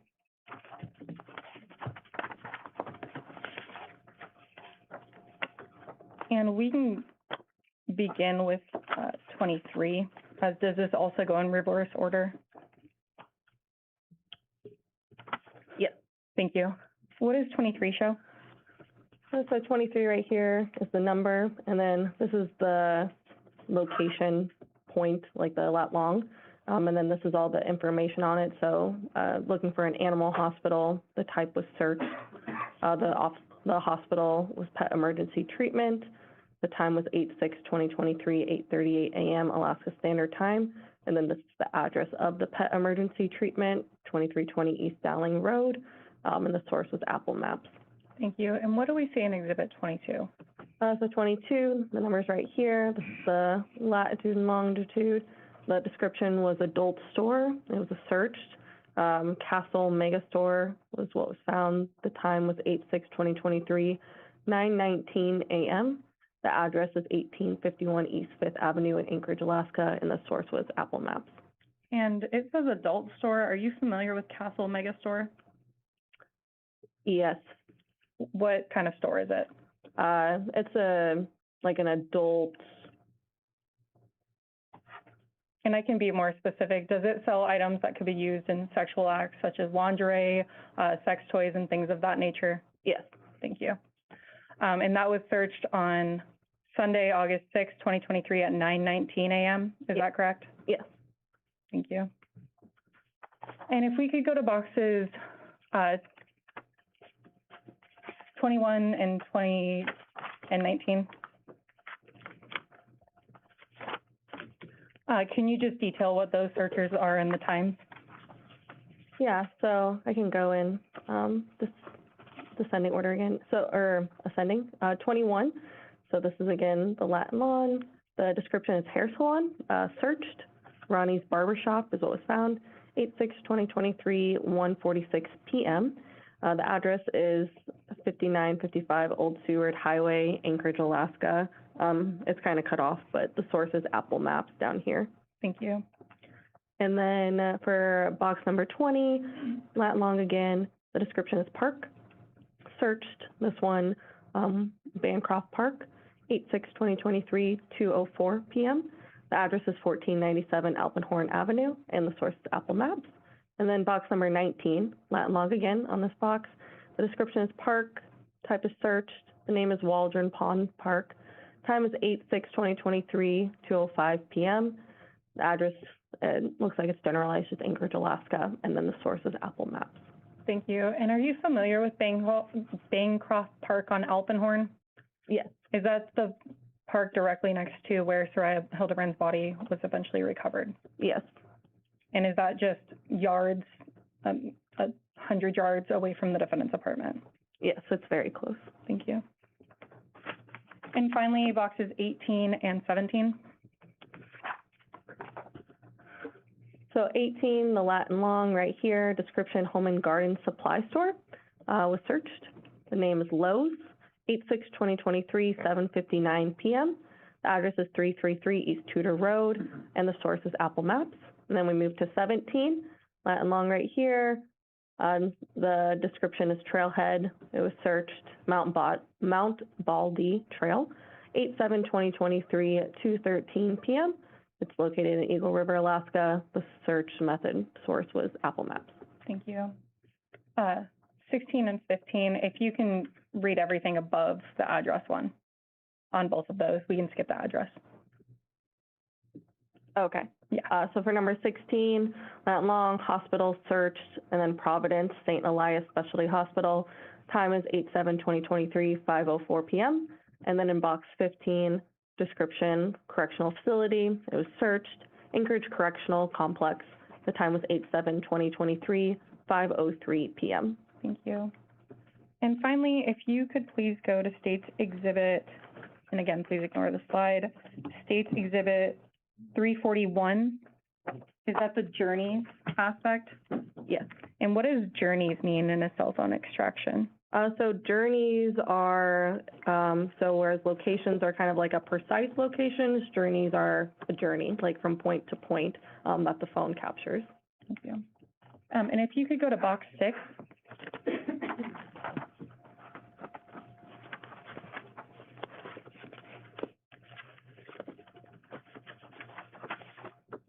Yes. And what does that show? So this is box 6, and then we're kind of missing the headers right here, but the header right here would be number, the header right here would be name, this would be the start time, this would be the end time, this would be the source, and then this would be the waypoints or the Latin long. And is that on the first page of the exhibit, though? Yes. Thank you. So for box number 6, we have two lows. The start time is 8/6/2023, 7:59 p.m. The source was Apple Maps, and so it has the from Latin long and the time, and then to, and then the Latin long, and then the time, and then it gives the address and everything. And then the waypoints, it's still the lows, the Latin long, the same.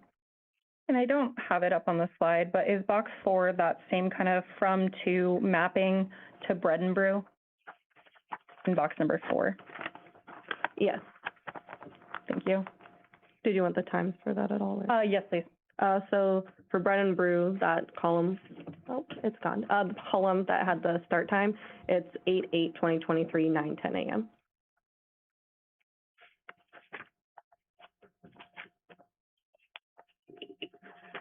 And Detective Patterson, are you aware, this shows a mapping or a from to, does it mean he actually went there, or does it mean that it was at least mapped?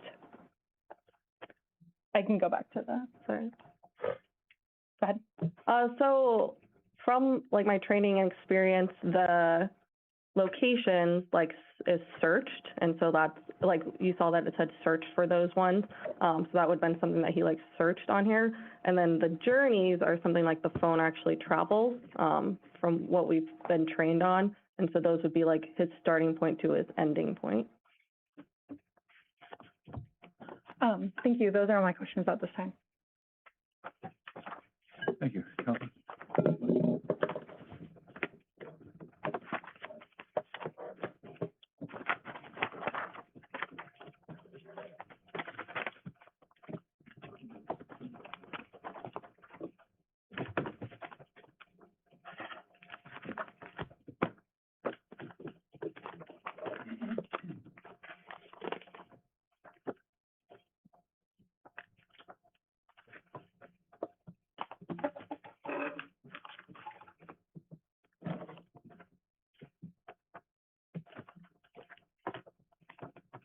Good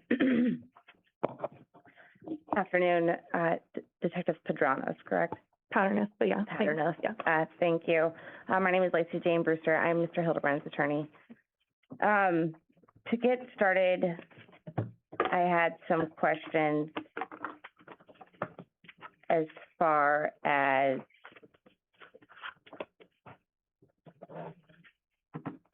the generals with cell phones. Fair to say that a cell phone can be handed to another person, for example. Yeah, that's fair to say. Okay, so we don't necessarily know who at what time was using a cell phone. We just know that from these reports that this is information the cell phone has collected, correct? Correct. And I want to be clear, we have, on the Celebrite, we have journeys and we have locations, correct? Yes, those are the two that we just went over. And journeys can document where the phone has traveled to, correct? Yes, from my training, that's how I understand it as.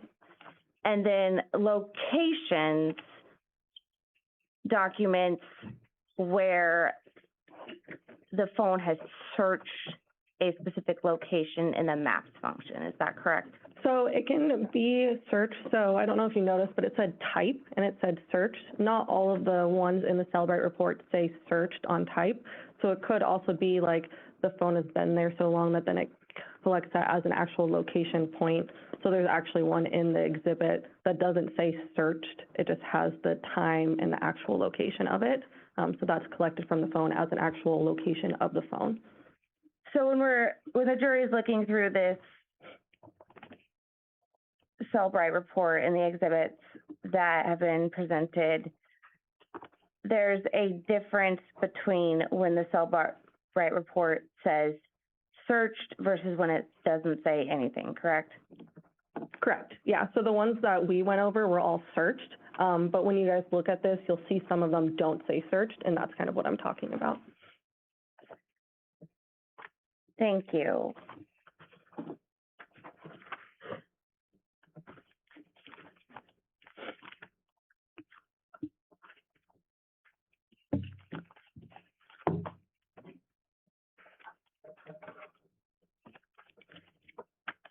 And we've been through quite a few exhibits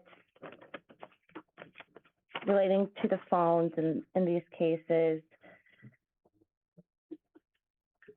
So let's start with Exhibit 290.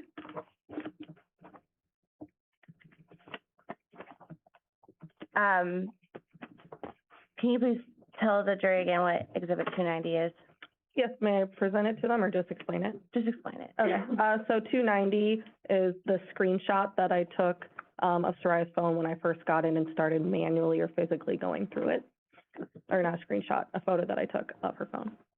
And did you take that before or after you opened the phone?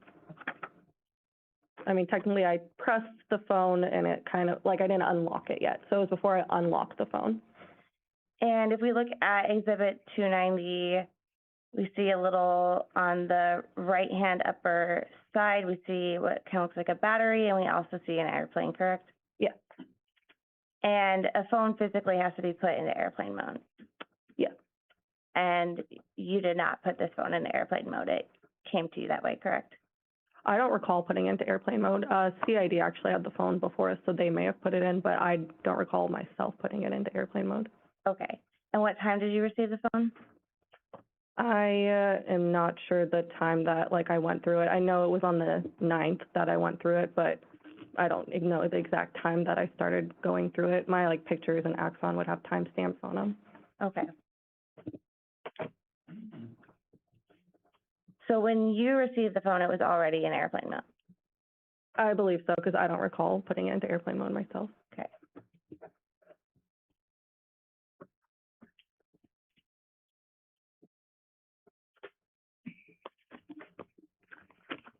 Next, I want to direct you to Exhibit 294.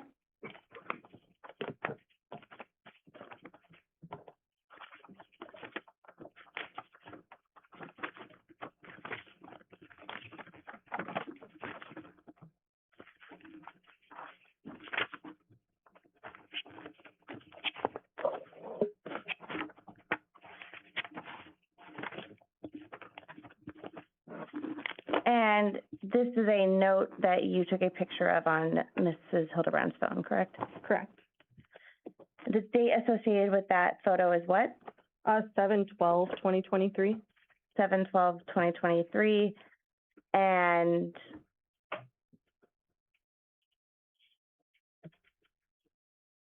it's in the notes section of the phone, correct? Correct. Can you tell the jury what the notes section of a phone is?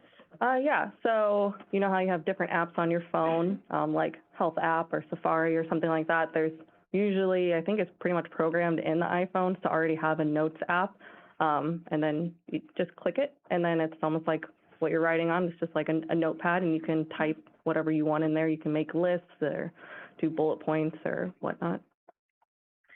And you described this as notes of their relationship. Do you recall saying that? Yes. Fair to say the notes app is not directed at a specific person. There is no name mentioned in this particular one, yes. And again, this is a note that was placed on the phone by Mrs. Hildebrand. It was found on the phone. Okay. So we don't necessarily even know who made it? No. We don't know who this is directed at? There is no name on it. Yeah. And it's just something you found on the phone? Yes.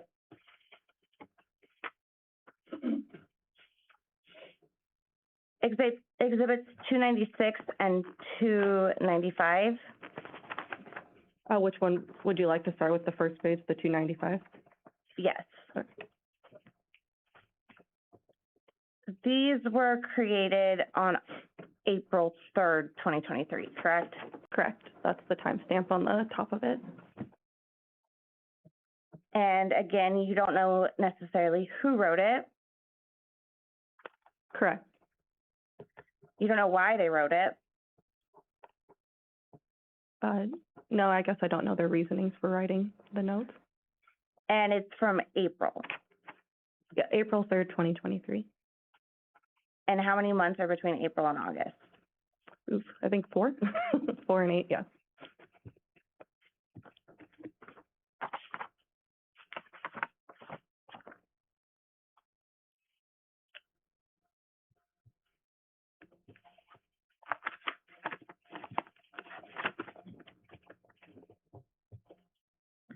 Exhibit 298. Yes. Who's depicted in that photo?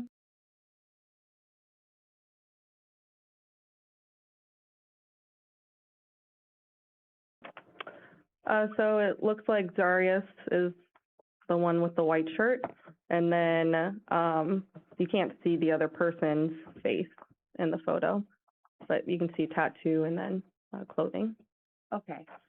And that time was, the stamp on that is Sunday at 0055, correct? Yes. So in layman's terms, that's Sunday morning at 12:55 a.m. Yeah, 55 minutes after midnight. And what is Zarrius doing in this photo?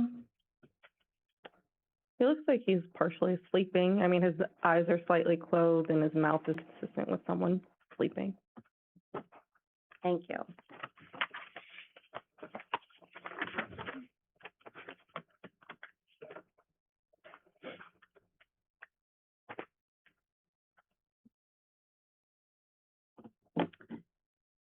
I want to talk next about Exhibit 300.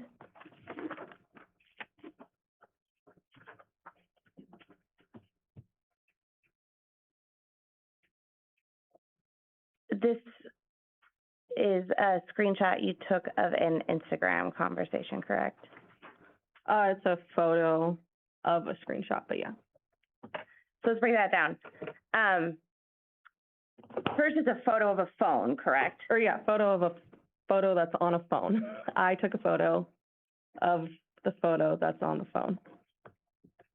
So there's a bunch of layers there, fair to say, of different layers of photos. So you start with a picture of your phone, correct? Like the picture I took with my phone? No, you're taking a picture of with your phone. Yes. And it's of another person's phone. Yes. And then on the phone is a picture, is another picture, correct? Yes. And did you get the metadata associated with the underlying picture? So that's what the Cellbrite has on it, and we kind of went through that earlier, where we can did the hyperlink to the photos that were found on the phone. Okay. Yeah. The conversation in the screenshot that's on the phone, you don't know what time that conversation took place, correct? No, I didn't have timestamps on it. This was all the available data. It's not like I could swipe it over to see the times or something because it was a picture. You don't know the month it took place? No, I don't. The year it took place? No, I don't. You don't know who it's between? No, I don't.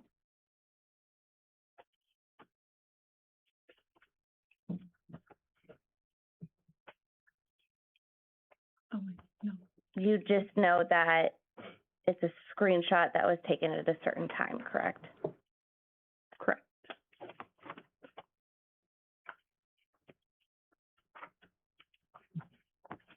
I want to talk a little bit more about Snapchat really quick. Okay. Do you use Snapchat? Yes. Snapchat doesn't save messages automatically, correct?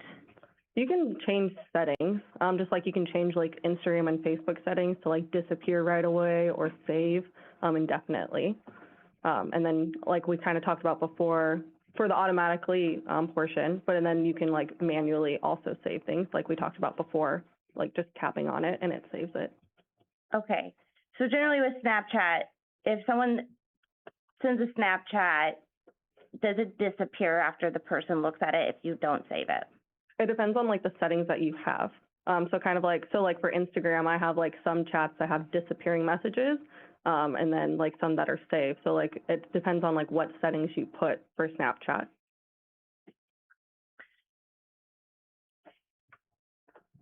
Were you using Snapchat in 2023?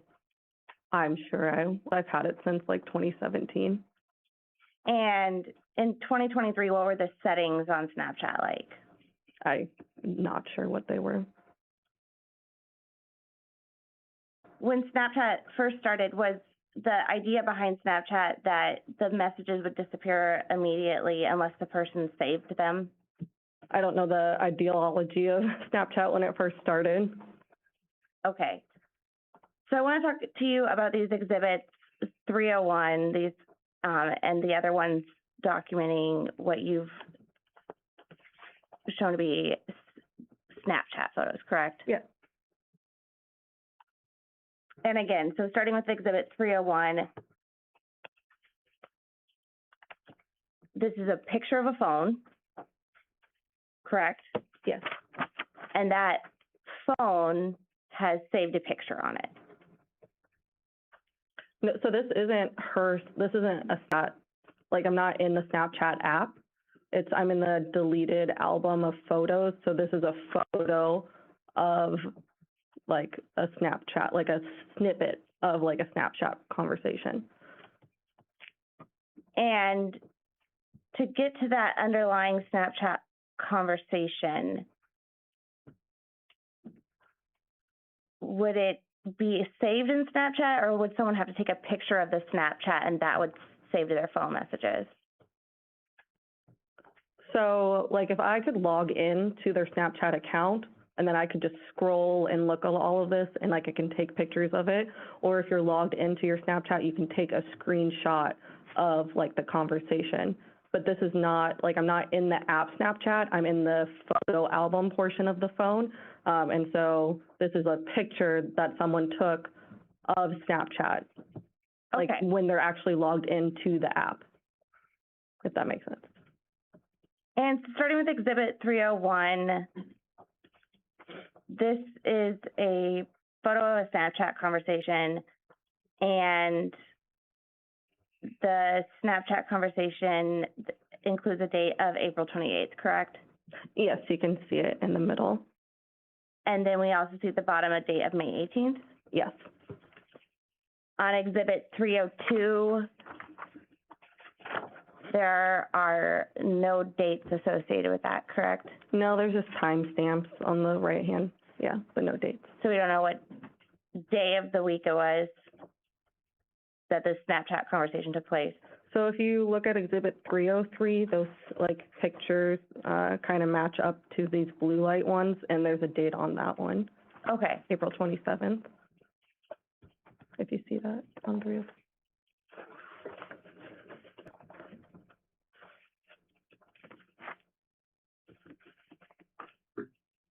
And so you're saying 302 and 303 kind of match up as would be a continued stream of Snapchat conversations. It looks similar to me. I can't like confirm because I can't actually scroll through it, but you can see there's 2 photos at the bottom and 4 at the top that have that blue light setting, and it has the same exact pictures as the 2 on the bottom that line up with the 303 where it starts with April 27th, and even the time is 14:09, and then on 302, the next one that was sent by me, the time is 15:10.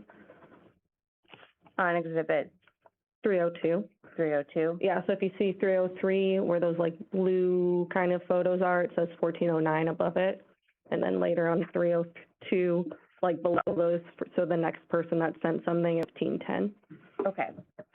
So again, this appears to be April, correct? Yeah, April 27th was the top of Exhibit 303. And we don't know what year in April, fair to say? So kind of like what we went through with the, my prior testimony, there was, I guess, screenshots for that July one, but I guess the April one, there isn't the, like it says today was when the screenshots were taken. And let's talk about that today. It's Exhibit 307.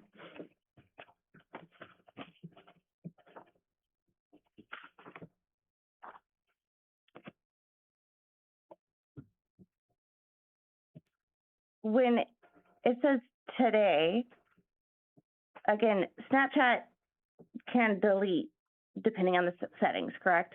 Yes. And you don't know what the settings were on this Snapchat account. No, I never logged into the Snapchat account. So directly underneath today, it says you took 6 screenshots of chats. Correct.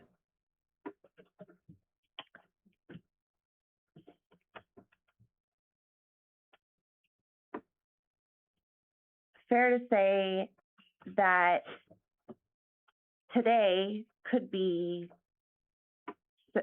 July 23rd. Referencing the date above. I would say it's when these photos were taken is the today. Okay.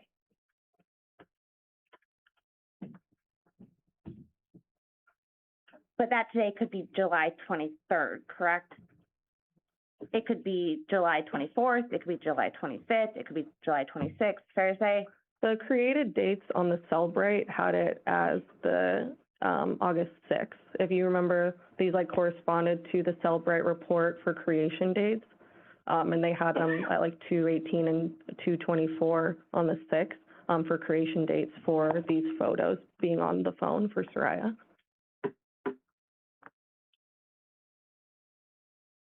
So directly under July 23rd is a message from me, correct? Yes, It says, huh? yes. And the July 23rd, does that correspond to the message above or below? It's usually above. So like when you're texting too, it'll have like the new date. Like if you haven't texted someone in a while, it'll have like the date and then your messages below it. So we don't know, if I can approach the witness, Judge.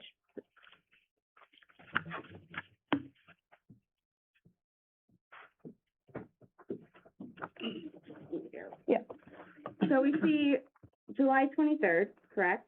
Yes. Does that correspond to this message? No, Above it? those are probably, there's probably a date up above it. So the July 23rd corresponds to huh? Yes.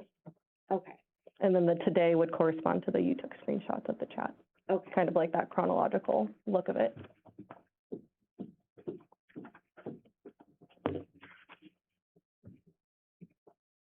So again, we don't know when the huh was sent, fair to say? The HUD looks like it was sent July 23rd. Okay.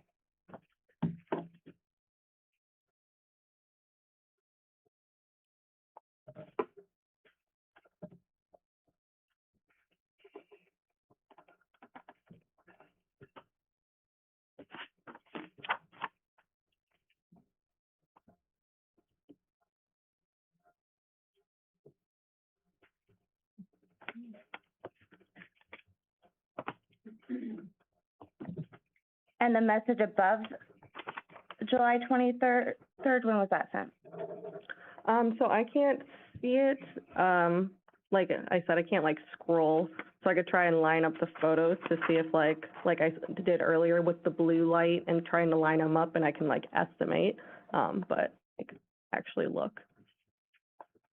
So you don't know when the message that was sent above July 23rd was sent?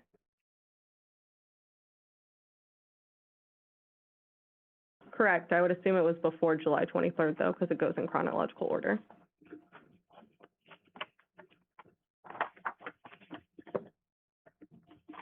So we see from Exhibit 301, messages in April, correct?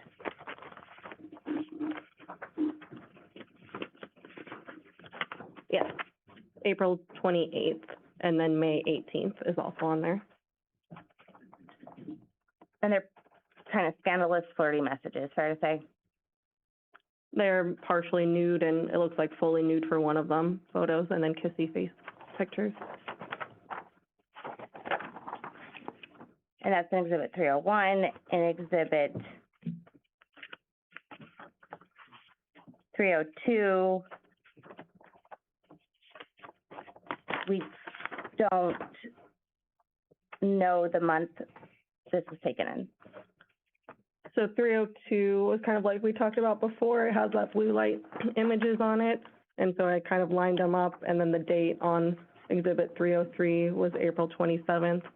That's just my like deductive reasoning that that corresponds because the photos are the same. The conversation is scrolling down. Sorry, I don't know which exhibits you are holding. 301 and 302. Oh, I thought you said 30. Oh, yeah. 303 would also be in there. So if you look at, it's 303 and 302. Okay. That I was talking about the blue light. You can see at the bottom of 303 are those photos that match the top of 302. And 303 is in April? So put that one above that middle one. Okay, so So the bottom one should be in the middle. okay. So 301 corresponds to 303, and then 303 corresponds to 302? Yeah, so 303 and 302, and 301 is probably underneath them because these are April 27th, and then 301 is April 28th and May 18th, which comes after April 27th. And then 304, where would that correspond in this chain? would it go above 303? So it's April 26th, so in between April 27th and April 28th. So with the exhibit, you would say, in this chain of communication, 304 would have preceded 301. 301. Yeah, by the dates, yes. And then we have 305. What did you match that, which exhibit did you match that one to? What do you mean, which With of the these? timeline of these photos? Yeah, I mean, I didn't actually put them in timeline. I took them as what they were when we were investigating them, so I'm doing this with you now. But I don't see like obvious like pictures, like, you know, how 302 and 303 are. I don't see like obvious ones to like line it up. I just see the timestamps, the 1351, 1653, and 1655, so I can't really say where it would be in this timeline. Fair to say it says, "I'll fly you out in the summer." Yes. So it would probably not be in the summer when this message was sent. I don't know. Okay. Yeah, you could say like in the summer, I'll still fly you out in the summer. And then can you match 306 up in this chain? Does it correlate to any other of So the? it's April 24th. It's so, April 24th. yeah. Okay. So be the first one? Yeah. It'd be before everything, so the very first one for what we have so far. And then 308 was on April 20th, so it'd go before the other exhibits. Yep, so that'd be the new number one. Okay. 309, there's no date associated with that, correct? There's not a date on here. I can look to see if any of these images match, but I don't see one that matches. So yeah, this one I'm not sure where it would end up in the timeline. So it's a random one we can't really associate with other ones. I mean, like, they're all in the Timeline. same chat, like, it's all the same person, Cheyenne, it has the same profile and stuff like that. I just don't know where in this timeline we've created it would go. Okay. And then 310, what date is on that? April 24th. And can you correlate it to the chain of exhibits that we've established with the exhibits? Where would it go in there? So 306 is also April 24th. Okay. From like my opinion, is that these are videos that are sent, and this is a screenshot of a different part of the videos that are sent. So you can see the wording is the same, literally obsessed. It has a cart under it. The photos, she looks to be wearing the same things, and it has the same angle. So it's almost like two shots of like different portions of video, if that makes sense. So it's like tied with 306. It's like the same shot, but just different versions of the video. Does that make sense? Yes, so it's about April. 24th, yeah. April 24th. Yeah. And then we have exhibit 307. That's July 23rd. That the was sent, correct? Yes.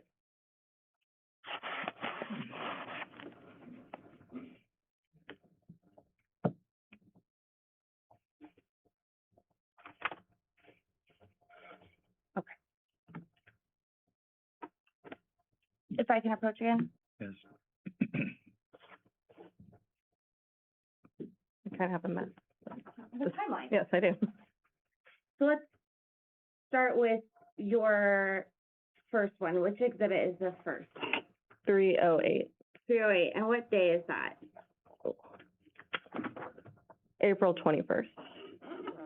And then just, what would be the next exhibit? So, like I said before, I think 306 and 310 are the same, just different screenshots of the video. And those are April 24th. And the next?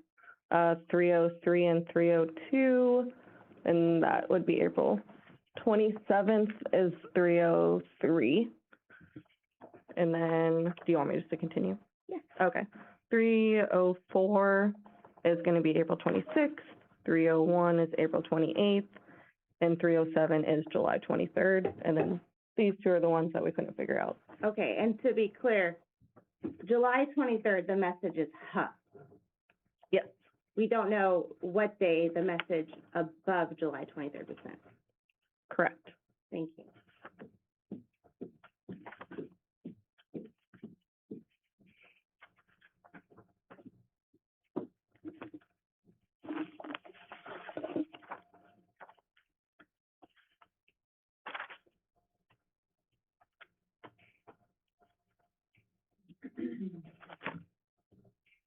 I do want to follow up a little bit more about just some of the other work that you've done, and you're welcome to put those away however you feel will be best.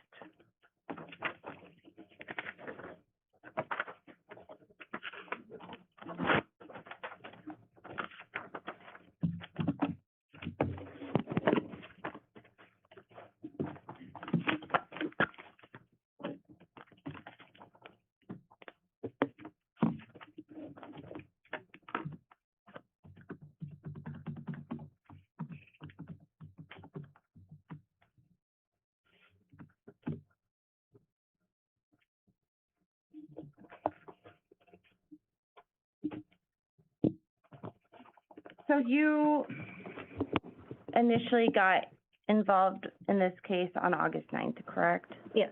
Okay. And one of the things that you testified to previously was that you canvassed the apartment area of 5210 Mockingbird Drive. Is that correct? Yes. And you went to multiple apartments, correct? Yes. You went to apartment 110. Yes. And you left a card. Yes. And And I then the person at apartment 10 actually spoke to Detective Lee, correct? Yes. Okay. And then you went to apartment 111, Yes. and you knocked on the door, correct? Yes. No one answered? Yes. You left a card? Yes. Did you ever go back? I did not go back and recanvass. You went to apartment number 112? Yes. You knocked on the door?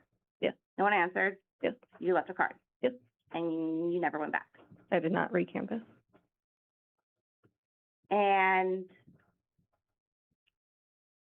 you made contact, you went to apartment 113? Yes. And you contacted a gentleman at a gentleman at 113? Yes. Tyler? And you feel you didn't receive any relevant information from him? No. Okay. And fair to say you never went back after you spoke with him? I did not recanvass. You went to apartment 114? Yes. And you spoke to someone at 114? Yes. And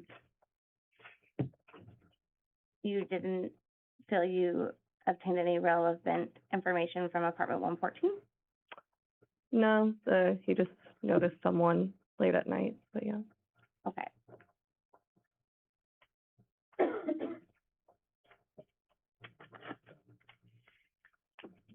You also went to apartment number 15? Yes. And you didn't get any relevant information from apartment 15? After talking to them, no, I didn't think it was.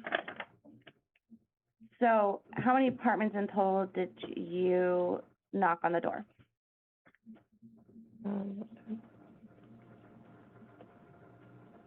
I believe 5. And if I may recollect my, yeah, sorry, 6 of them. and 2 of those apartments You just left a card. Yes, I was actually contacted by one person later on, Eva, that I mentioned later in my report, but yeah. Okay.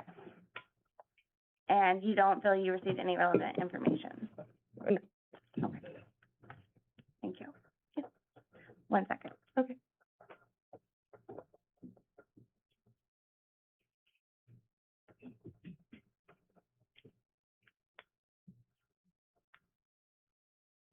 Thank you. Those are my questions. Thank you. Redirect. Yes, Your Honor, thank you. Hi, Detective Paternos. Hi. I have a few questions. I'm not going to ask you about the photos you took about her phone. So when I talk about the screenshots, I'm actually talking about the metadata from the Cellbrite report. Okay. So all of those photos that were questioned about, those arrived on Saria Hildabrand's phone at past 2 a.m. that morning, correct? Yes. Out of all those neighbors you talked to, you weren't the one that interviewed Taylor Engstrom, right? No. Are you aware that he called 911 on August 6th, 2023 at 2:46 in the morning and called in a gunshot across the courtyard? I did not know his name, but I knew about, it was called, we call him MIW, so misconduct involving a weapon. I did know about that. It was incident 83 that day. I did know about that incident, but I didn't know who called. Thank you. And then we talked about locations, about how some things were searched, and that's all outlined in the state's exhibit. Or if you spent a lot of time in one place, it could populate a location point. Yes. Would that have to be, would you get different location points if you were in the same cell tower? So from my training and experience, which I've been trained on CASAVIZ, it's a program by the FBI for cell towers. You pretty much can dump all the cell data records that you get when you like apply for a warrant for AT&T or Verizon or something. They send you this huge packet of like times and latitude, longitude, cell towers and everything, and you dump it into CASAVIZ. What I've learned that there's overlap, right? The companies don't want you to drive somewhere and then because a cell tower, if you think of it like a 360 degrees, because one cell tower doesn't overlap with another cell tower, they don't want you to lose that coverage. So there's overlap that if you're driving on the highway, you're going to constantly have that cell tower. So you can be in one place and hit off different towers because of that overlap, because it crisscrosses, and so sometimes a phone will hit off different towers, but they're in the same place. So that can all lend to getting a location point? Yes, those can all like just bring in together a location point. Okay. If something's very close, would there maybe not be different location points though? Could you? Possibly not. Yeah, So if sorry, something's could you within, clarify? say, a couple hundred yards, would they maybe not populate different location points? If you're talking about cell towers, like I kind of said, you can be in the same spot and hit off of different cell towers, if that's what you're talking about. Sorry. I think it was a poorly worded question. Oh, okay. I'm gonna move on. Okay, sorry. No, not a problem. So you were asked about Snapchat's saved policy in 2023. However, were the photos here saved? Yes, like you can see that the like bar is thickened on the side, and that usually means saved, or it even says like saved on them too, so they were saved. And then you were asked a lot about a timeline. When considering the motive for murder, would it matter when the photos were sent or taken, or would it matter when she found them? Objection. Overruled. So which would be more important, when the photos were taken or when someone discovered them? I would say when you're trying to figure out motive, like if someone found them and then something happened soon after, that's definitely more indicative to like something being taken. Objection, move to strike. Overruled. And then, again, you were asked a lot about the order. You didn't take these photos, correct?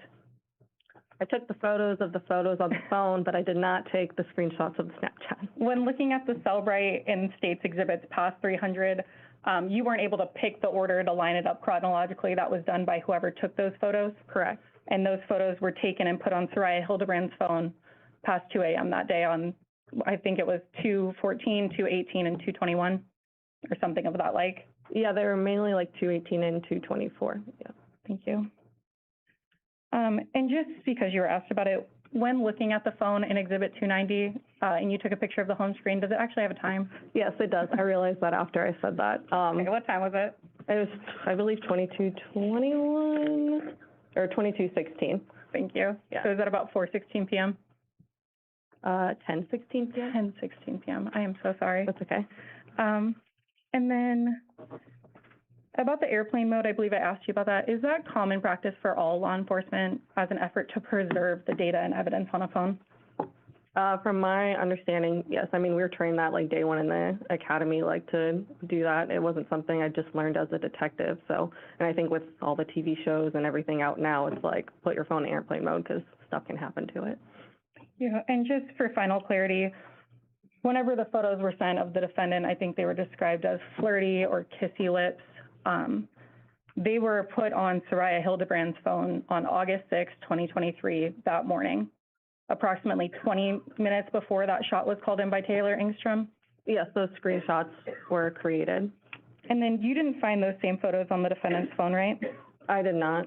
And I believe you previously testified if someone deletes the photo and then deletes it out of the trash can, it may never show up on a cell right report because it's not on the phone, right? Correct. It's like that, like tracing of that photo is just completely disappeared because you delete it twice kind of thing. It's like you send things to the trash on your computer and then you empty your trash bin, then it's just gone. But you can see that on Saria Hildabrand's phone on August 8th at 11:30 a.m., they were deleted on her phone. Yes. And it's because that's how I was able to find them in her trash because they weren't deleted again from the trash. Those are all my questions, Your Honor. Can you approach, please?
I have some follow-up about the Snapchat.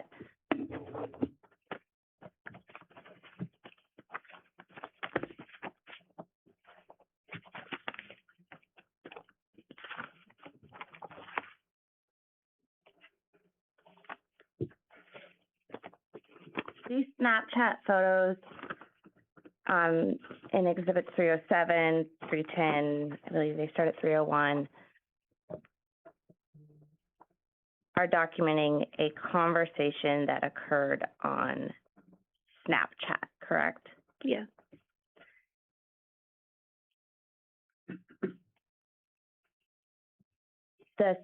They're not screenshots. So they're photos of a Snapchat conversation. Yes. And the Snapchat conversation data, where is that saved? That would be on the phone Where? under the Snapchat app. Okay. And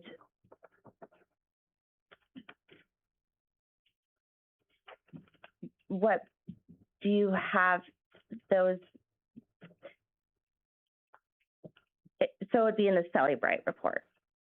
It may be, but some things aren't saved completely, like in Snapchat, or, I mean, there could be calls that weren't on there, or pictures that weren't saved on the Snapchat might not be in there. Okay, so the Snapchat data might not be in the Celebrate report. I mean, it could be. We have seen, like in Saria's phone, I was able to see that there were calls with Marie on Snapchat, so there was that. But there were also, sometimes there were things that weren't on there that were in the Snapchat. But it might not have the photos on the Celebrate report. I don't recall, like, going through the Snapchat portion and seeing them in the Celebrate report, if that's what you're asking. Okay, so just because they're not in the Celebrate report, does that mean they don't exist? No, the Celebrate report may not have things within certain apps, kind of what I talked about before when I was explaining the Celebrate report. It might not extract everything. I'm sure Mike maybe explained to you like brute force and like different types of Celebrate reports that like give you all the data or partial data or something like that. I think like the Celebrate report may not be all inclusive of what is actually on the app when you go on the phone, which is like why I manually go through the phones, because then I can like click through and actually see what's on the app. And in this case, you reviewed Mr. Hildebrand's Celebrate data. Yeah, and just a Celebrate, not a manual. Yeah. Thank you. Counsel? Yes, Your Honor, briefly. I think there's some miscommunication, so I want to make this very clear. Are the photos that you took of Saria's phone with the Snapchat stuff, those are photos of the photos that were later admitted, right? Yes, so like the other exhibits, like 325 and 327, those are actually extracted from the Celebrate report. The ones like 310 and so forth are ones that I did manually. So there's a difference between like manually going through a phone, like physically having the phone and going through it, and then a Celebrate report, which is that they plug it in, they download it, and then I get a PDF that I go through. So in complete clarity, the exhibits of the photos on her phone are no different than the exhibits that are taken from the Celebrate report that were on her phone. I was trying to do that. I was trying to like Yeah. line up like 310 is the same as 325 and so forth, so you could be able to. So again, you're not scrolling Snapchat. Those are the photos that Saria took on her phone that day, or whoever was using Saria's phone. Correct. Those are the photos that were created, like the 218 and 224 timeline that I told you about earlier. And is Snapchat a well-known encrypted app that can be difficult to get things off of sometimes? Yes, most apps are nowadays, but yes, Snapchat can be. And then you testified the phone dump may not get everything. So if someone were to like airdrop something, there could not be a recording because that's not a message, right?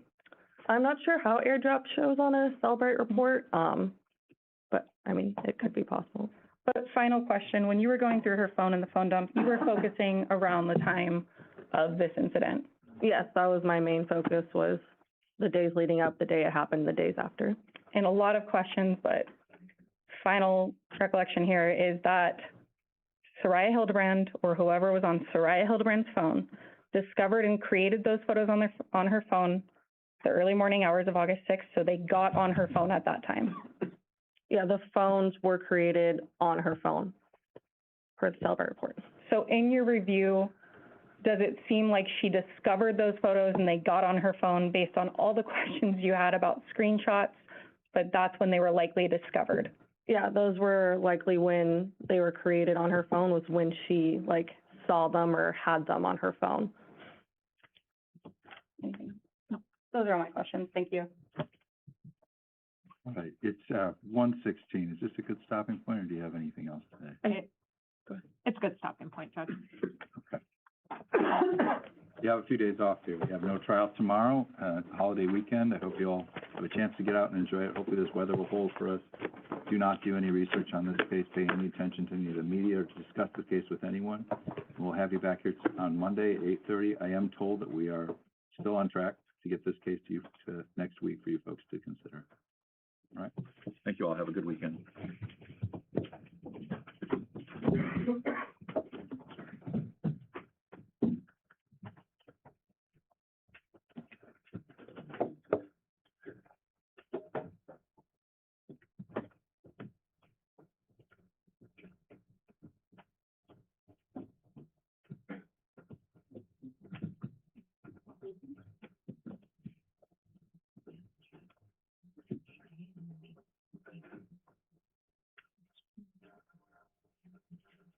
Thank you. Please be seated. Anything to take up?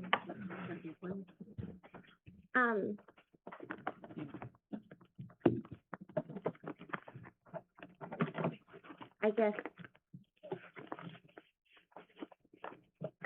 can we plan on, if the state rests on Monday, to address jury instructions? And then if defense is going to put on a case, we would start on Tuesday? Have you had a chance to review their proposed instructions? There weren't many. No. I intend to file some. I generally If you don't. intend to file some, can you do that? When do you, let me rephrase that question. When do you intend to file what you intend to file? When the state rests, Judge. Can I ask, are you gonna be asking for lesser included? I am not going to answer that question until the state rests. I'll prepare them if she's not. I just wanna know if I need to prepare them, If you're willing to do that, so we have them, of course. that would be helpful to move the process along. As you know, putting these together always takes more time than we anticipate, always. All right. I guess it doesn't matter what I understand or don't understand, but I do have a question about some of the presentation. And I don't know if I can ask this question or not. I'm gonna ask it for my own clarification. What I'm confused about, the photographs that appear on her phone at 2 in the morning, whatever it was, are those photographs that the hypothesis is that she gets access to his phone, she then picks his phone up and takes a screenshot from his phone and sends those screenshots it takes from his phone to her phone? Or is it that she finds his phone, accesses his phone, takes her phone, and takes a screenshot of his screenshots and sends it? That was my confusion. She takes a screenshot from his phone, sends it to her phone, The layers got confusing to me, and so I thank you for that clarification. and then he deletes it at 11:30 the next day. Okay. That's why they're in the deleted photos. Anything else today, I think, to take up? So Monday, your proposal is that when they rest, and we have who do we have Monday? We've got, Ms. Detective Matthews and Detective Clark. So that's gonna take a good chunk of the day? I We don't don't think it'll take too long. It'll take half the day. Okay, and then so rather than moving in to defense's case, at that point, you'll be in a position to know what it is you'll be asking for jury instructions. Let's take the rest of that day to work through the jury instructions. And then depending on where we're at, we'll pick up on Tuesday. Understood. Is that what you're Yes, asking? that's what I was asking, Judge. Does that work? It does. Okay. Thank you. Secretary Potter, no, step down. Oh, I'm sorry. It's okay. Yes, of course. Thank you. All right, thank you all. Have a good weekend. Off record.